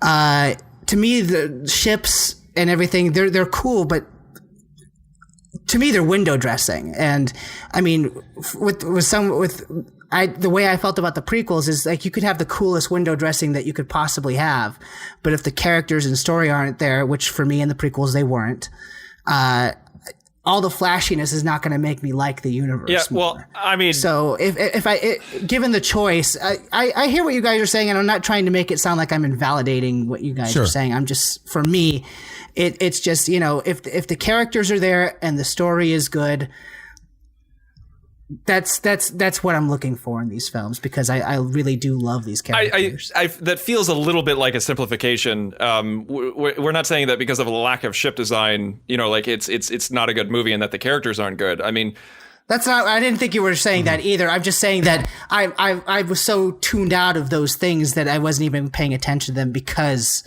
I think the character work is very strong. And if the character work isn't very strong, then I'm looking at other things like ship design and stuff like that, because those hold more interest. With the lack of unique ship design, because it didn't really bother me. I was just like, okay, fine. But like when we come off the prequels and there's just so much great design in those movies, I think that was the first element that made me really feel the lack of Lucas. I feel like that because Lucas is a genius production designer. He is really focused on art. I love seeing the behind the scenes material where he goes through and he checks out the models of what the aliens look like, and he checks out the ship design. He's like, I like this, I like this, I like this, and take this out, mix it with this. You just see him working, and you know that he has it all in his head. And so that's where all of the, and now that when he had the prequels, he had the tools to design those ships that he didn't in the original trilogy. And I feel like JJ was focused on, this isn't a knock, I feel like JJ was focused on other things, and that's fine, that's great. It's just, that's where you can really tell the difference of attack when it comes to direction. Now, I do want to ask, though, because something that I've had a hard time with is, I understand, okay, Luke left. I understand the galaxy is at a place of stasis, and the First Order is resurgent, and all of those things. Han and Leia, we just saw their interaction, and gotten a little bit of backfill on their story, a little bit. It still bothers me that they're not together.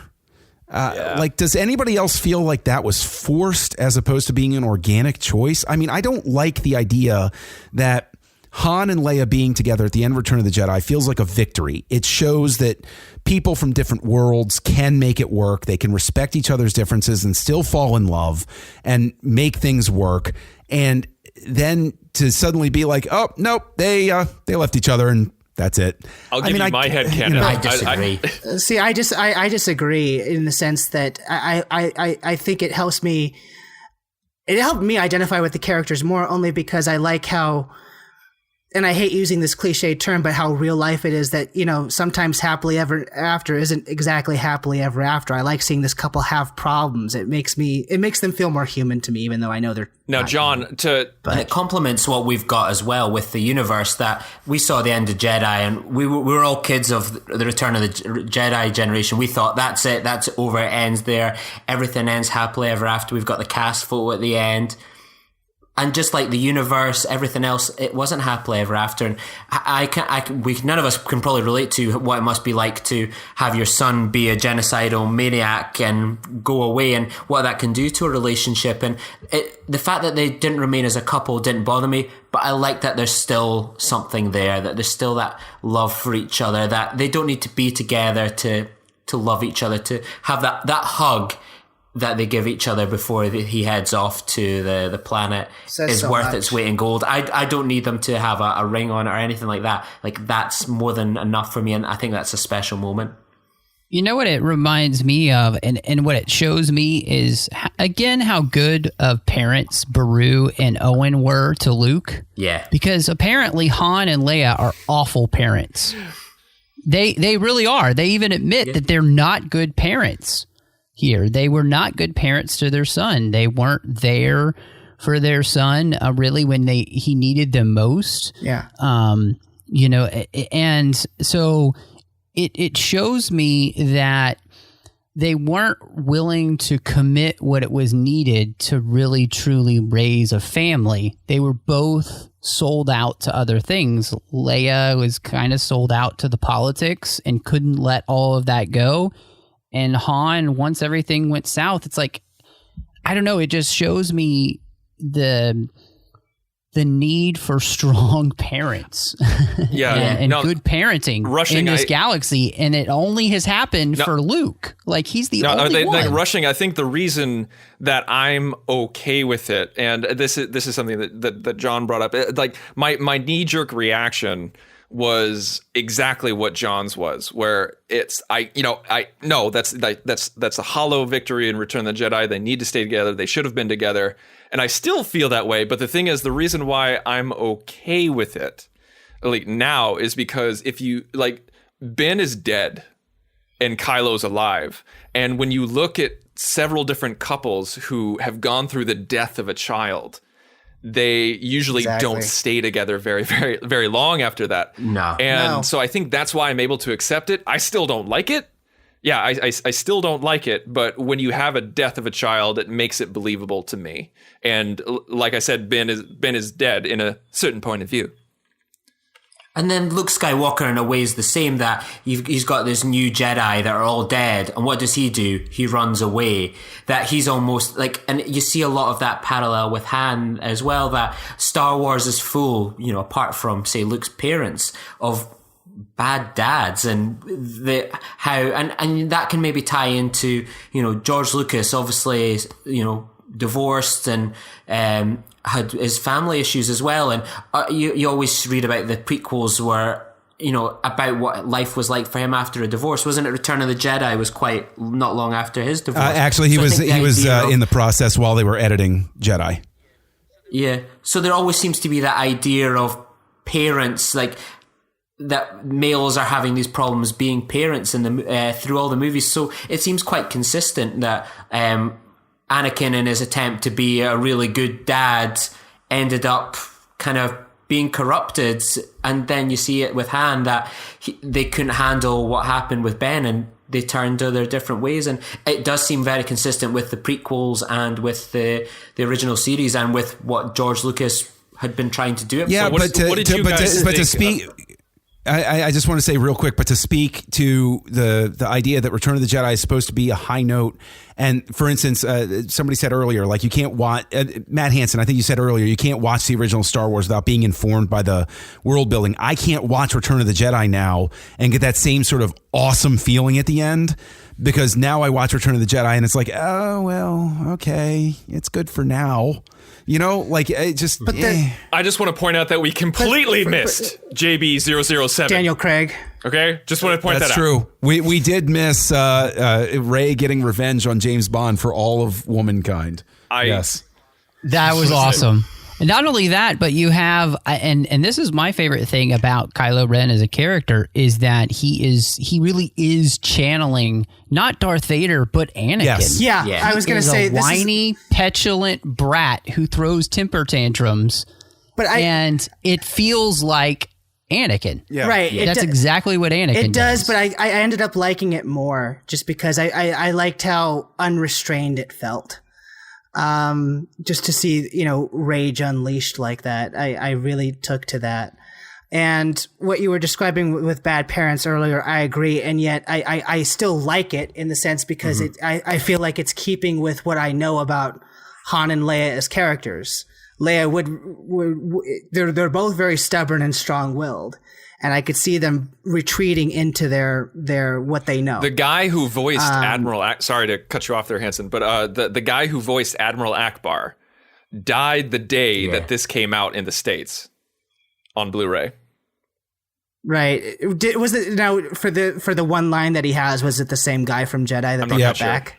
It was. Right. Okay. Yeah. Yeah. And of course, there's a great character from Lost. Thank you, JJ, for putting him in there.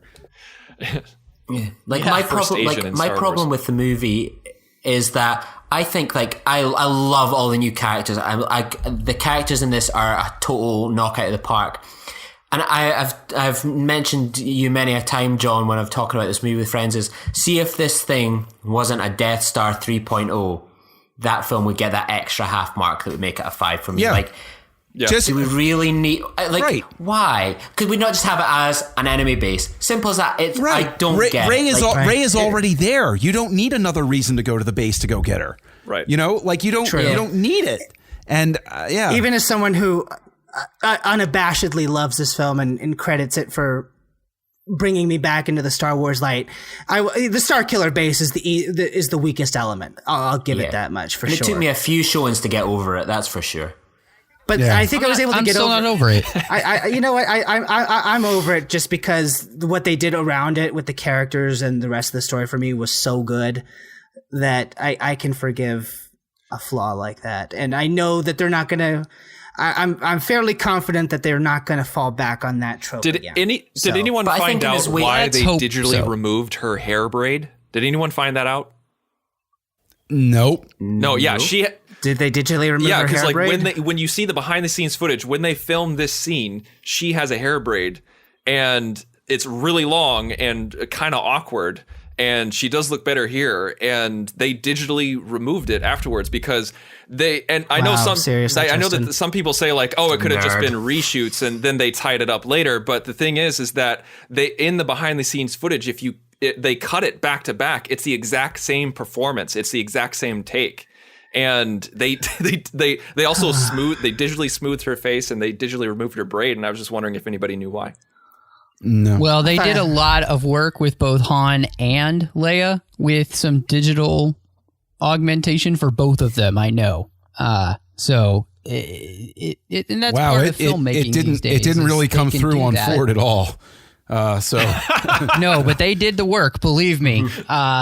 So they did it with his hair and with his face and yeah. So his if you notice, his hair in this movie doesn't look like his hair in real life. Like they have kind of. I would have figured it would have just been a toupee or like a partial. I heard he grew it out. No, it's not. It's not. It's they digitally did some. Okay, I have to ask about this scene.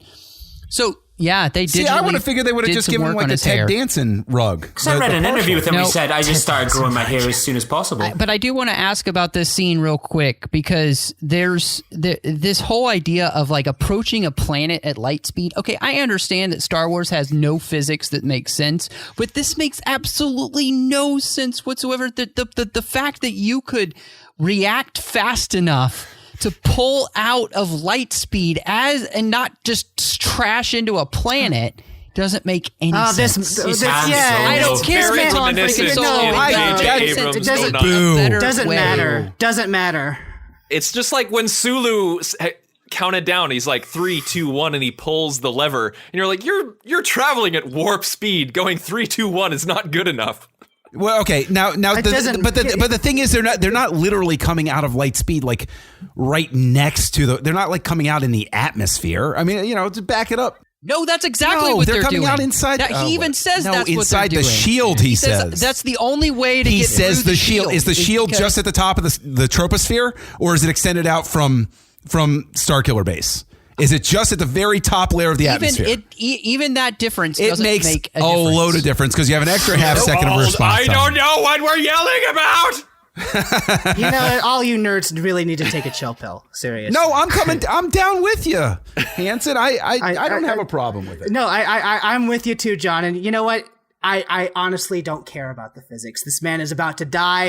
Let him Spoilers, if anybody has not watched the movie yet. If you haven't seen the movie, shame on you for listening to us while you're watching it for the first time. I refuse to believe from this moment, the 15-minute countdown to the weapon being ready to when the weapon's destroyed. It seems, I think even in the film, it's a hell of a lot longer. Oh, don't you just love that Captain Phasma is taken out like that? I love it. I just love that Captain Phasma never seems to holster her weapon. It's like, she never fires it. Yeah. It's like she's glued onto her. She's like an action figure from the 70s. Good pull. Yes. Yeah, exactly. She only has 2 points of articulation instead of 10. Hysterical. You can bend her at the knees as well. That's why her arms never really move. That's right. That is totally in my head canon, is that they modeled her after an action figure with kung fu grip. Yeah. Yeah. I love it. Why not? Now, what did you guys think of the interior of Starkiller Base? Because I found actually this was great because it was evocative without being duplicative of the interior of the Death Star or anything. I actually really liked the way it looked on the inside. I really like the set design. Sure. Yeah, no. It's a hell of a commission to get this sort of base built, but yeah, it was fine. It sticks with the tradition. Practical effects. Yeah. I don't even know how they built this or where they built it. It had to have been in the Grand Canyon, No, it was Planet X, the 10th planet that the CIA has tried to keep under wraps for the last several decades. Oh, that makes much more sense. They actually went out and they actually blew it up. Okay, good. So you might have heard something about that. It was in all the papers. Yeah. This is my least favorite part of the movie. They felt like that, if you make Pluto not a planet, we can do whatever we want to it, and that's what they did. I know Hansen completely disagrees with me. I know that Hansen thinks I'm a loser and that he's like, "Oh, you're an old man. You're worrying too much." But the sheer idea, like Harrison's delivery, was like, "Is there a trash compactor?" I have completely agree. I half expected him to look at the camera and wink. Yes. Oh, you people are so anti-fun. I liked it. No, you're wrong. That is completely fair. No. It's an unnecessary moment. Yes. Like, even if he delivered it just as like, I don't know, is there a trash compactor? Exactly. Like, as an audience, we can still be like, ha ha ha. But instead, it's like, is there a trash compactor? Yeah. Guys, complain over the whatever. No. Line delivery is not a little thing. Okay, if we were saying their helmet color in the X-wing is a little off. Yeah, that's a lame complaint. But the main character's line delivery is important. Let's talk about something positive with line delivery. You negative Nancy. I will say for this, since we're about to say goodbye to him, and we didn't mention this before, but I really do like that they got Harrison Ford to give a damn, and because this is the best that he's been in years. Absolutely. Give me back my family. Well, I mean, he got what he wanted. He's going to die. He's been trying to kill Han Solo since 1982. I understand that, but even with that said, even in films where he's not playing Han Solo in the last 10 years, this is the most acting and the most non-grumpy that I've seen him. You know what? I don't remember what year it came out, but I tend to agree with you because I remember the last time he actually gave a darn was in What Lies Beneath, and that movie was just terrible, and that was in the 90s. That was like 99. I like that. Yeah. You know, I have to say, actually, he was pretty good in The Age of Adeline. I really enjoyed him in that film. Oh, yeah. He has a small he was quite role, good in that, wasn't he? But he's quite good and in he that. was in Morning Glory, which we covered on Commentary Trek Stars. But he was see, good in that. But I like Morning. He was okay in Morning Glory, but what I'm saying is that didn't require him to play anything other than what he had been playing, which is curmudgeon. Good point. He was asleep in Ender's Game. Let's just put it this way. Harrison Ford has hardly played a character that's not just really Harrison Ford. I mean, let's just be honest. Yeah. Indiana Jones, Han Solo, his biggest roles are pretty much just him being him. It's true, but for whatever reason, I watched this performance of his, and I'm like, oh, he got his groove back. Like, it just felt like there was some energy to Rushing it. It's funny that you bring that up because there's this moment that I absolutely love where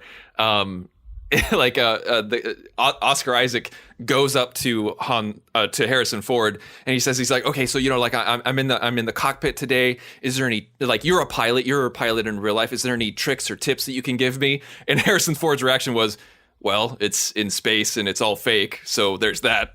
And I just love that as a response. I want to ask everybody's opinion about this battle that's going With on Porkins too?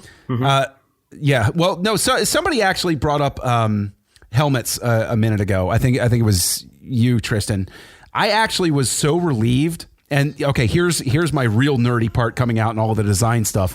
I was so afraid that everybody was going to have that rebellion symbol on their helmet. I was so happy that the helmets had the same variation that they did in the original trilogy. Like that actually meant the world to me because I was like, oh, good. They don't all just look like Luke's helmet all over again. That was great. Like, my one problem was that, like, when they realized that their tactics weren't working, why did they not try spinning? Okay, That's a there neat you go. trick. That's a neat trick. There you go. That took longer to get there than I thought. All right. There's an awkward 5 seconds in the audio commentary. Yeah. What I don't like about the space battle happening is a thing that all of the other films are very good is about crafting a really good story visually and through the characters about what's happening, and that it kind of falls into that thing where you're just having quote unquote planes fly around and like shoot each other, but there's no real great story happening there. It just, we kind of cut back to it and you'll see people shooting each other and you come back to whatever else is going on and then you cut back to people shooting each other, and like there's no great visual language happening so you understand the geography of where you are and everything. It felt very messy, and I agree. not as well thought out as it should have been. It wasn't as well planned, certainly, as the original trilogy was, but I think this may be a case. Let's be honest, episode 3 at the beginning. I wasn't all that impressed with the episode 3 one, but that is the best space battle I've ever seen. I never really cared for it, but like, not to get into a prequel point, but I think, like, what I think actually works really well here is that the battle is almost it's completely secondary. It's something that's taken place, and the focus rightly is building up to what's happening with Kylo and Han. And I think one of my things that I always thought was my biggest issue with 4, and I mentioned it recently on with you, Matt, was that in New Hope, it's all about getting to destroy the Death Star, and that the endings of the Star Wars movies, especially up till number 1, always seem to get a bit bigger. So many more threads going on at one time. And you see it in the beginning, that excellent documentary, that perhaps they went a bit too far and too many stories going on at one time. And then you see the deleted scenes for this, that in amongst all this going on, that Rey and Finn were on a speeder. But I like that they kept it just completely stripped back, and that when this confrontation happens here with Ren and Solo, that's the main focus, that we're not sitting there thinking, oh, I wonder what's going on with the kind of this driving it. This absolutely needs to be the main focus. The one thing I will say is that that documentary, the beginning, that is the most out of context citation that's used. Lucas wasn't talking about all of the plot lines. He was talking when he said maybe I went a bit too far. He was talking specifically about the ending, because the original rough cut of the ending. Yeah, that's what I was meaning. Yeah. That the ending, that there was so many threads going on that he couldn't say take out the Jar Jar thread, because it would lead into the other. That everyone was bleeding into the other one, so they couldn't really take anything out. Whereas with this, like, the fight, for better or worse, is a secondary to what's going on here, and that keeps it so tight that I love that. And it's not a bash on the prequels, because Jedi had that as well, that sometimes that took away from the focus of what was happening with the Emperor and Luke. When you were cutting back to the Ewoks, the tones mismatch a little bit. There was a comic made, it was an amateur comic, it was just like a strip that somebody did online, and it shows this moment that we're watching right now on the bridge, and Han dying, and then we all know that Chewie shoots Kylo, but he doesn't kill him. And in this comic, it has a close up of Chewie, and he goes into this flashback mode, and it shows him basically being the best uncle ever, practically raising Ben. And it was just like going through all these moments, like of all these nice connection moments, all these family moments. And then it shows that's why he misses, is because even though he's distraught with Han's death, he cannot bring himself to kill Han's son. And I was gutted when I saw that comic. I think I was gutted as it is, because I mean, I'm sure all of you felt the same way, but when I saw this opening night with no spoilers, I knew it was about to happen, and yet I was, when he first goes out onto the bridge, I was already getting sad. Now I want to say that actually this was a scene where it was my third viewing where I finally had an emotional reaction to it, because I knew the day that they said Harrison Ford's coming back, I was like, oh, he's going to die. Yeah. And as soon as I saw him appear on screen, I had a little stopwatch in my brain that went, oh, look, Harrison Ford's on screen. He's going to die in Start Now. Not yet. Yeah. Nope, this isn't right. No, this is a tender seat. No, not here. Oh, here we go. He's going to die here. So, like, I was robbed of the, like, any sort of emotional thing on the first viewing as a result.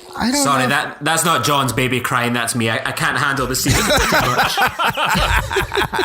Well, and I have to be honest that this scene still doesn't mean anything to me. Oh, I have no feeling about it whatsoever, because of what John said, and we talked about it on Aggressive Negotiations when we were talking about the film. Is just that it's so meta that I knew Ford was going to die, that the film, I don't have enough of a connection with Ben and with Ford as father and son, because there's been no way to do that, because we don't have any backstory on them other than them telling me that this is his father and this is his son.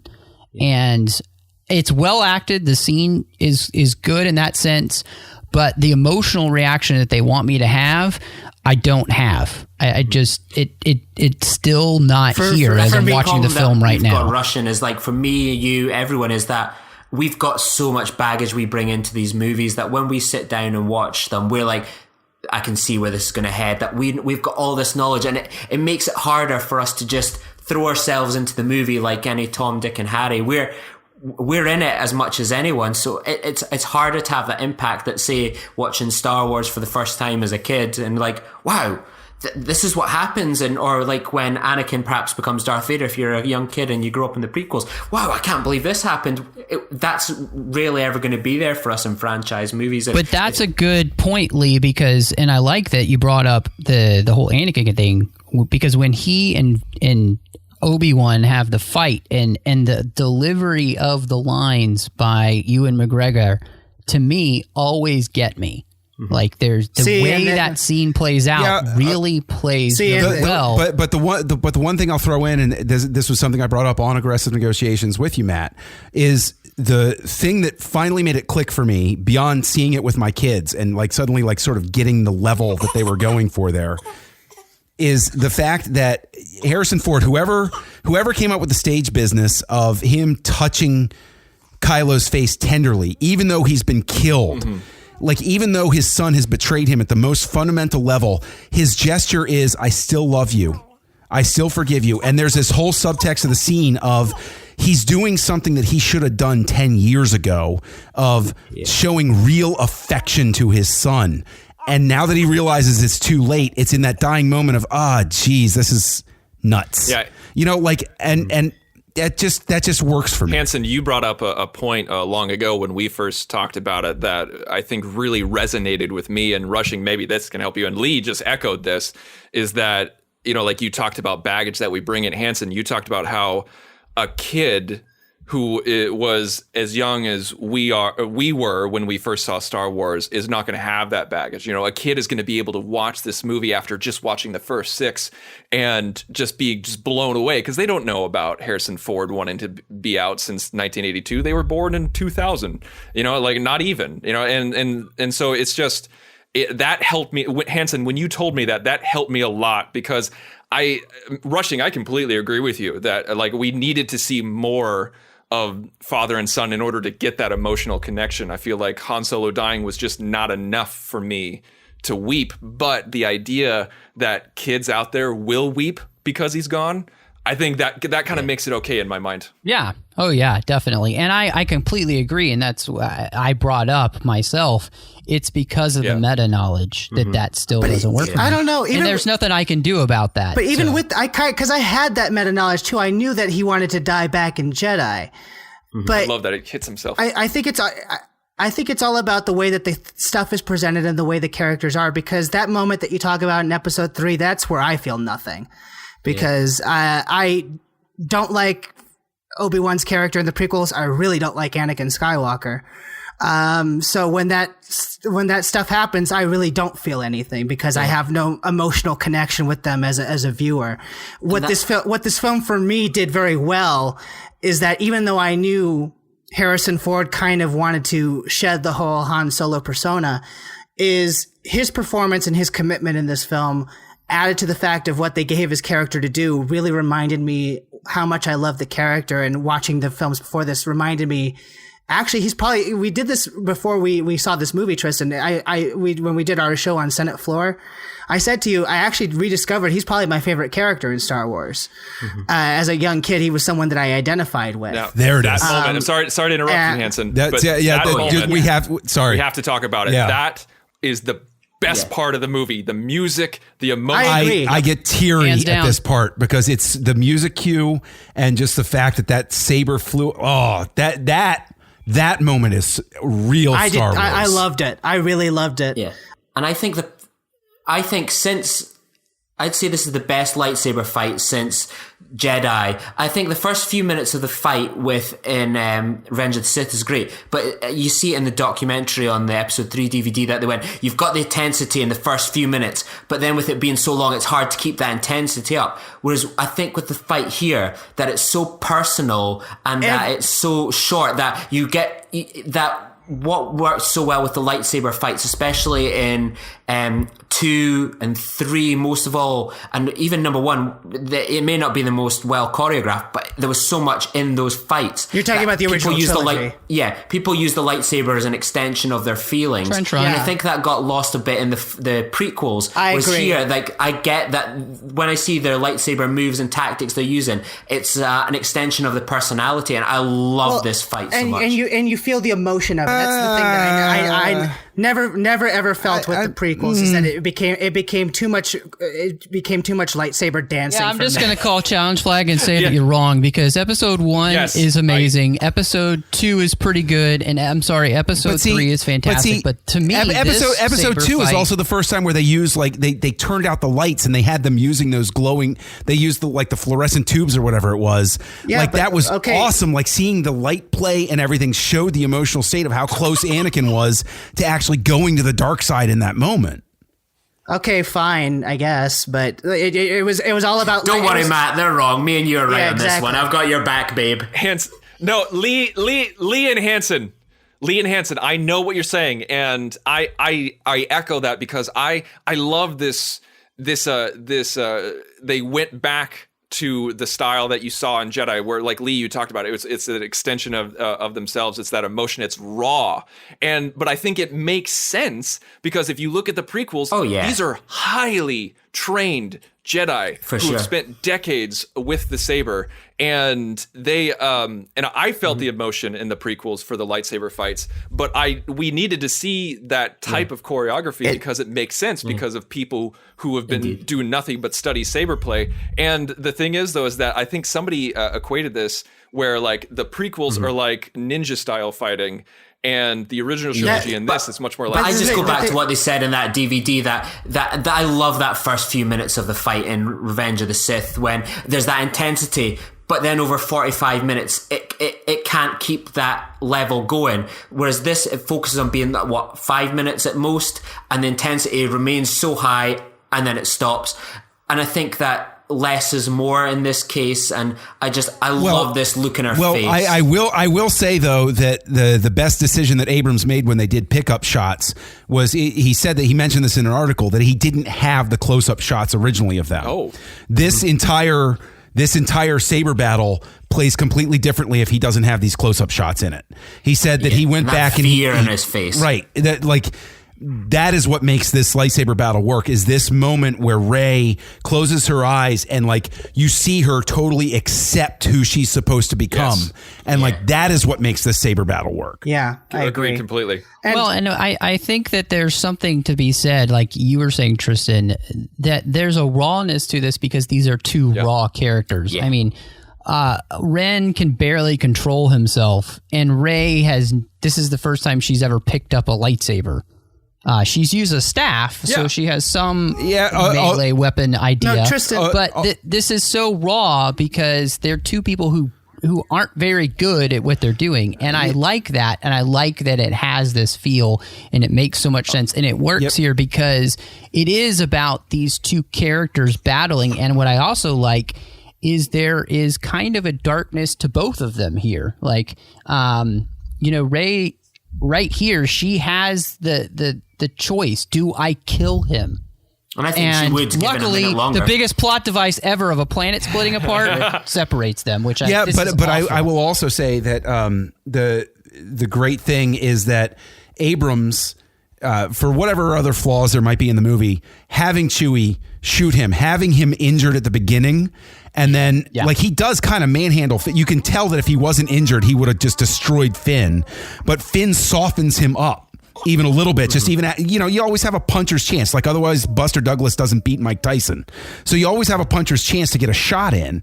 And then like he's softened up enough that it makes the whole fight with Rey more believable for the audience, if you will. I think that's the best choice that he made.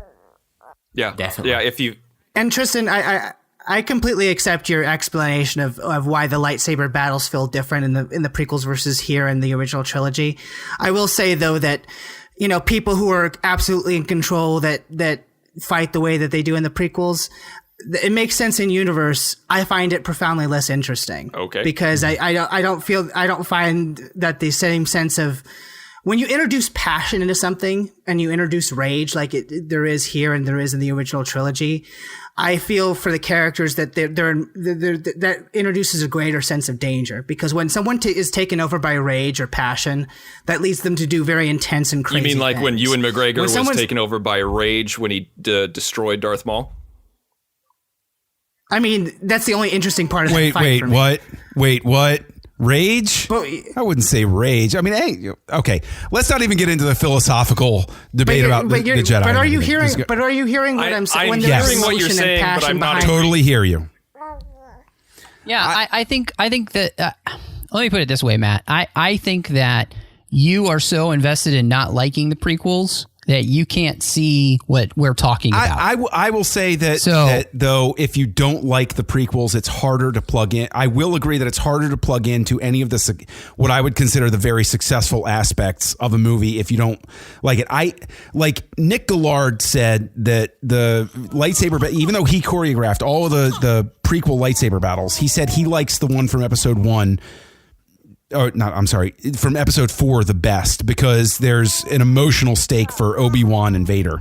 And I think that's all that Matt Hansen is speaking to, is that he wants the emotional investment as opposed to the polished technique. I still see the emotion in the fights in the prequels. I very much see that. And so I violently disagree with you, Matt Hansen. But at the same time, I understand what you're saying. It's all about personal connection. And I feel like Rushing, you could flip that on its head where, like you and John and maybe even me, like love the prequels so much that we're not willing to see the negative side. So I feel like it's a double side of a coin, I think.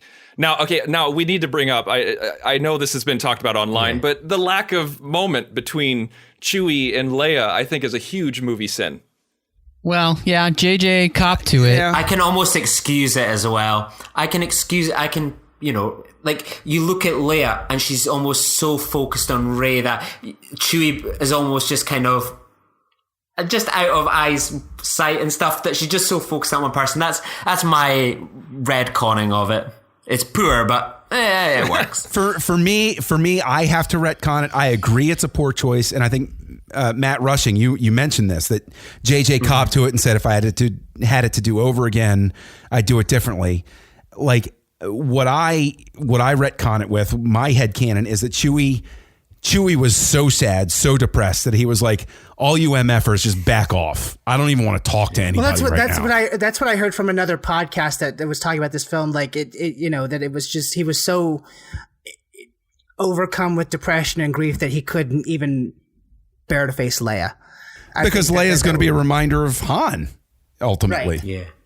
Yeah. Like I know what's like, imagine, I know what's like, see when I found out someone's, like I've lost a family member or something here and there, it's almost like the last person you want to see is the person you're closest to, because you just know, oh man, I'm just going to cry and all that sort of stuff. So sometimes the idea of Leia just focusing in on Rey there's a bit more comfort in that, just, going for someone that's just that you kind of know a bit recently and that you're kind of that, as opposed to your friend, because you just know you're just going to break down and cry if you see like that powerful grief that they both share is shared together.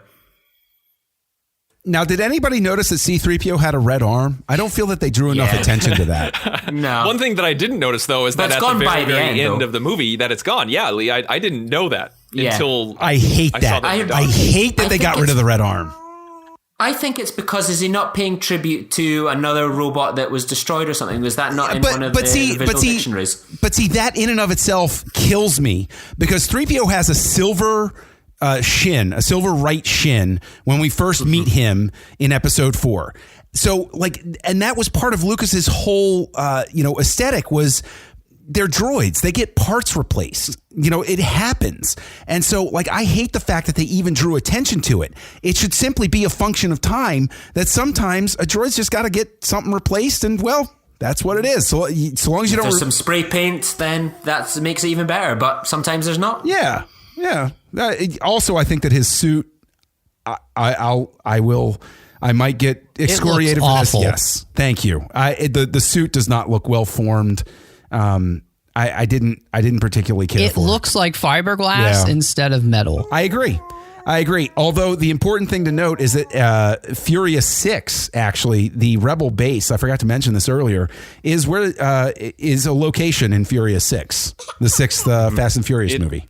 So it's just outside London. It bothers me now that you know so much about Fast and Furious. I just want to say that out loud. I love Fast and Furious. I've got nothing but respect for him. Fast and Furious 5 is one of the best action films ever. Thank you. Yes, it is. I love this musical cue from John Williams here. I really It does give you the sense of exploration. I like how fast we can travel through space. It's crazy. Like, there's such a weird sense of time. That could have been days. I don't mind that at all. You know what, though? I will also say, you know what? We never addressed it. Hyperspace has always been represented just a wee bit differently in each trilogy. Like the way they've approached it. What does everybody think about Star Trek Warp being introduced as a hyperspace? I personally love the look, because when I saw JJ's Star Trek, I was like, oh, this looks like hyperspace more than warp to me. It looks good in IMAX. You can't argue with how good IMAX it looks. Is kind of a waste. It does. It looks great, but the fanboy in me doesn't like it. But like aesthetically, it is pleasing. Mm-hmm. And I love this location. I think that it's a brilliant location. Soon.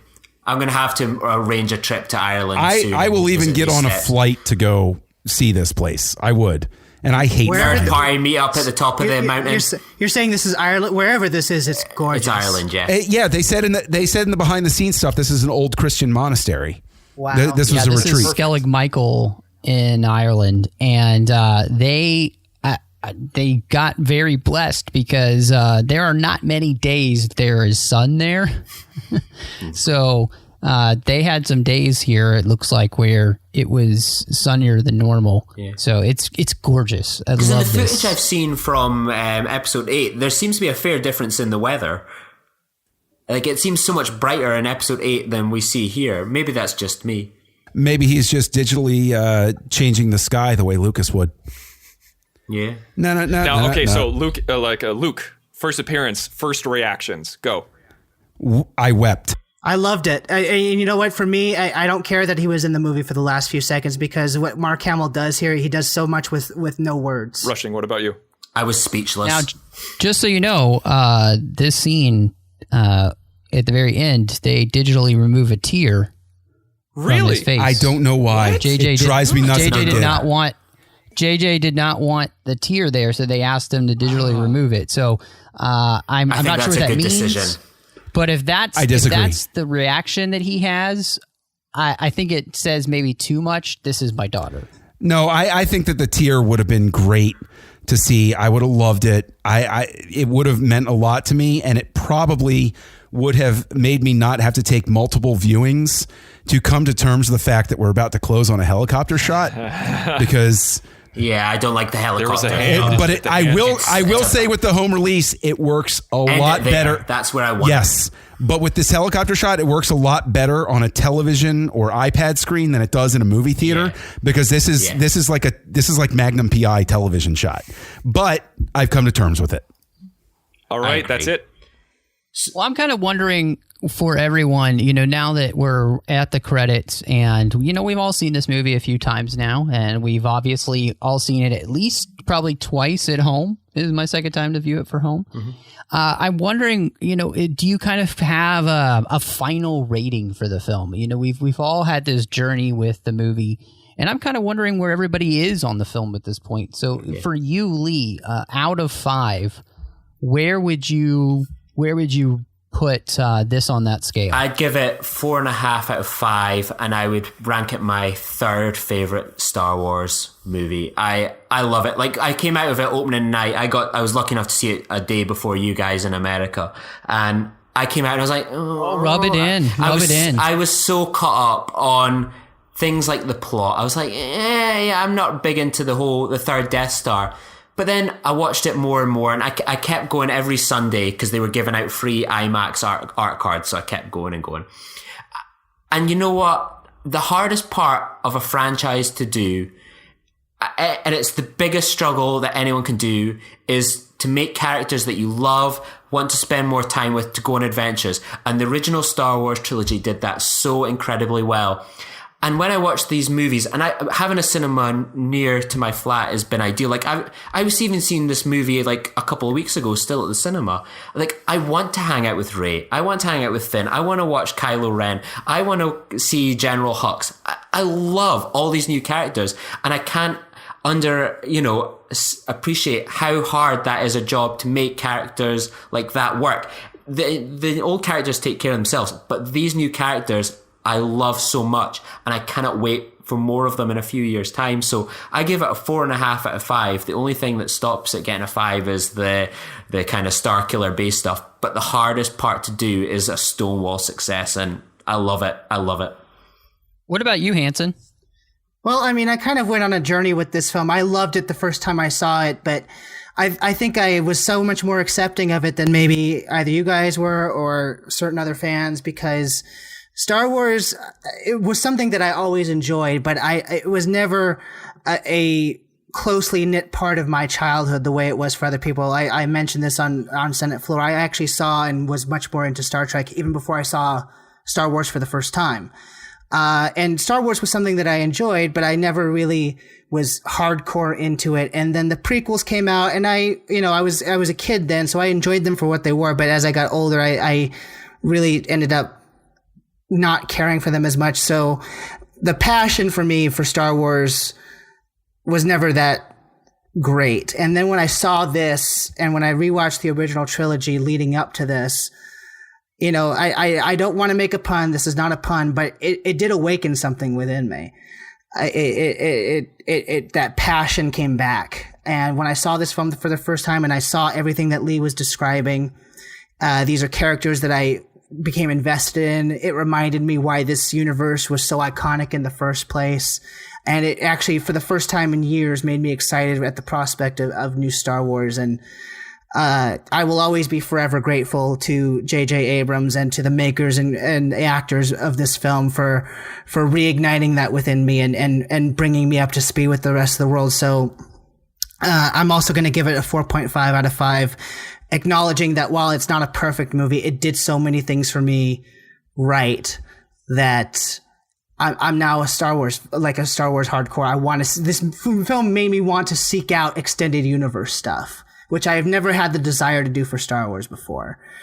So I think that speaks to how greatly this film impacted me and my fandom of Star Wars. How about you, Tristan? When I first saw this film, I brought a lot of baggage. I put it on too high of a pedestal, and I had a very much a mixed feeling walking out of the theater the first time. I think after I first saw it, I would have given it a 3. Out of 5. I was just like, it's okay. It had some good action, but it didn't really connect with me, and it didn't. But after thinking about it, after chewing on it, and seeing it again, on this home release, and just wanting to see it again like crazy, and wanting to see all the extra materials and special features and everything like that, I think it definitely bumped up my enjoyment to a 4 out of 5. I think this is a solid movie. Is it everything that I'd hoped for? No, but what is? And I think that's where I'm coming from. I didn't rank it, by the way, but I would put it, this is my second favorite Star Wars film after Empire. What about you, John? You know what, Matt? I'm going to say that people need to tune into Aggressive Negotiations to find out where it sits in my ranking, because recently we discussed this movie, and while we didn't have a delightful commentary with the entire cast of the Nerd Party, minus the girl who we wish could have been here, but go on over to Aggressive Negotiations and find out what we thought, not just of the movie, but of the special features. How's that for a tease? Yeah, no, I think everybody should go do that for me as well. And before we let everyone go, I want all of you to let people know where they can find you online. So Lee, where can everybody find you online? You can find me waiting at the top of a hill in Ireland, or you can find me on Twitter at Lee_Nostromo. What about you, Hansen? You can find me on Twitter at mhansen0207 HANSEN.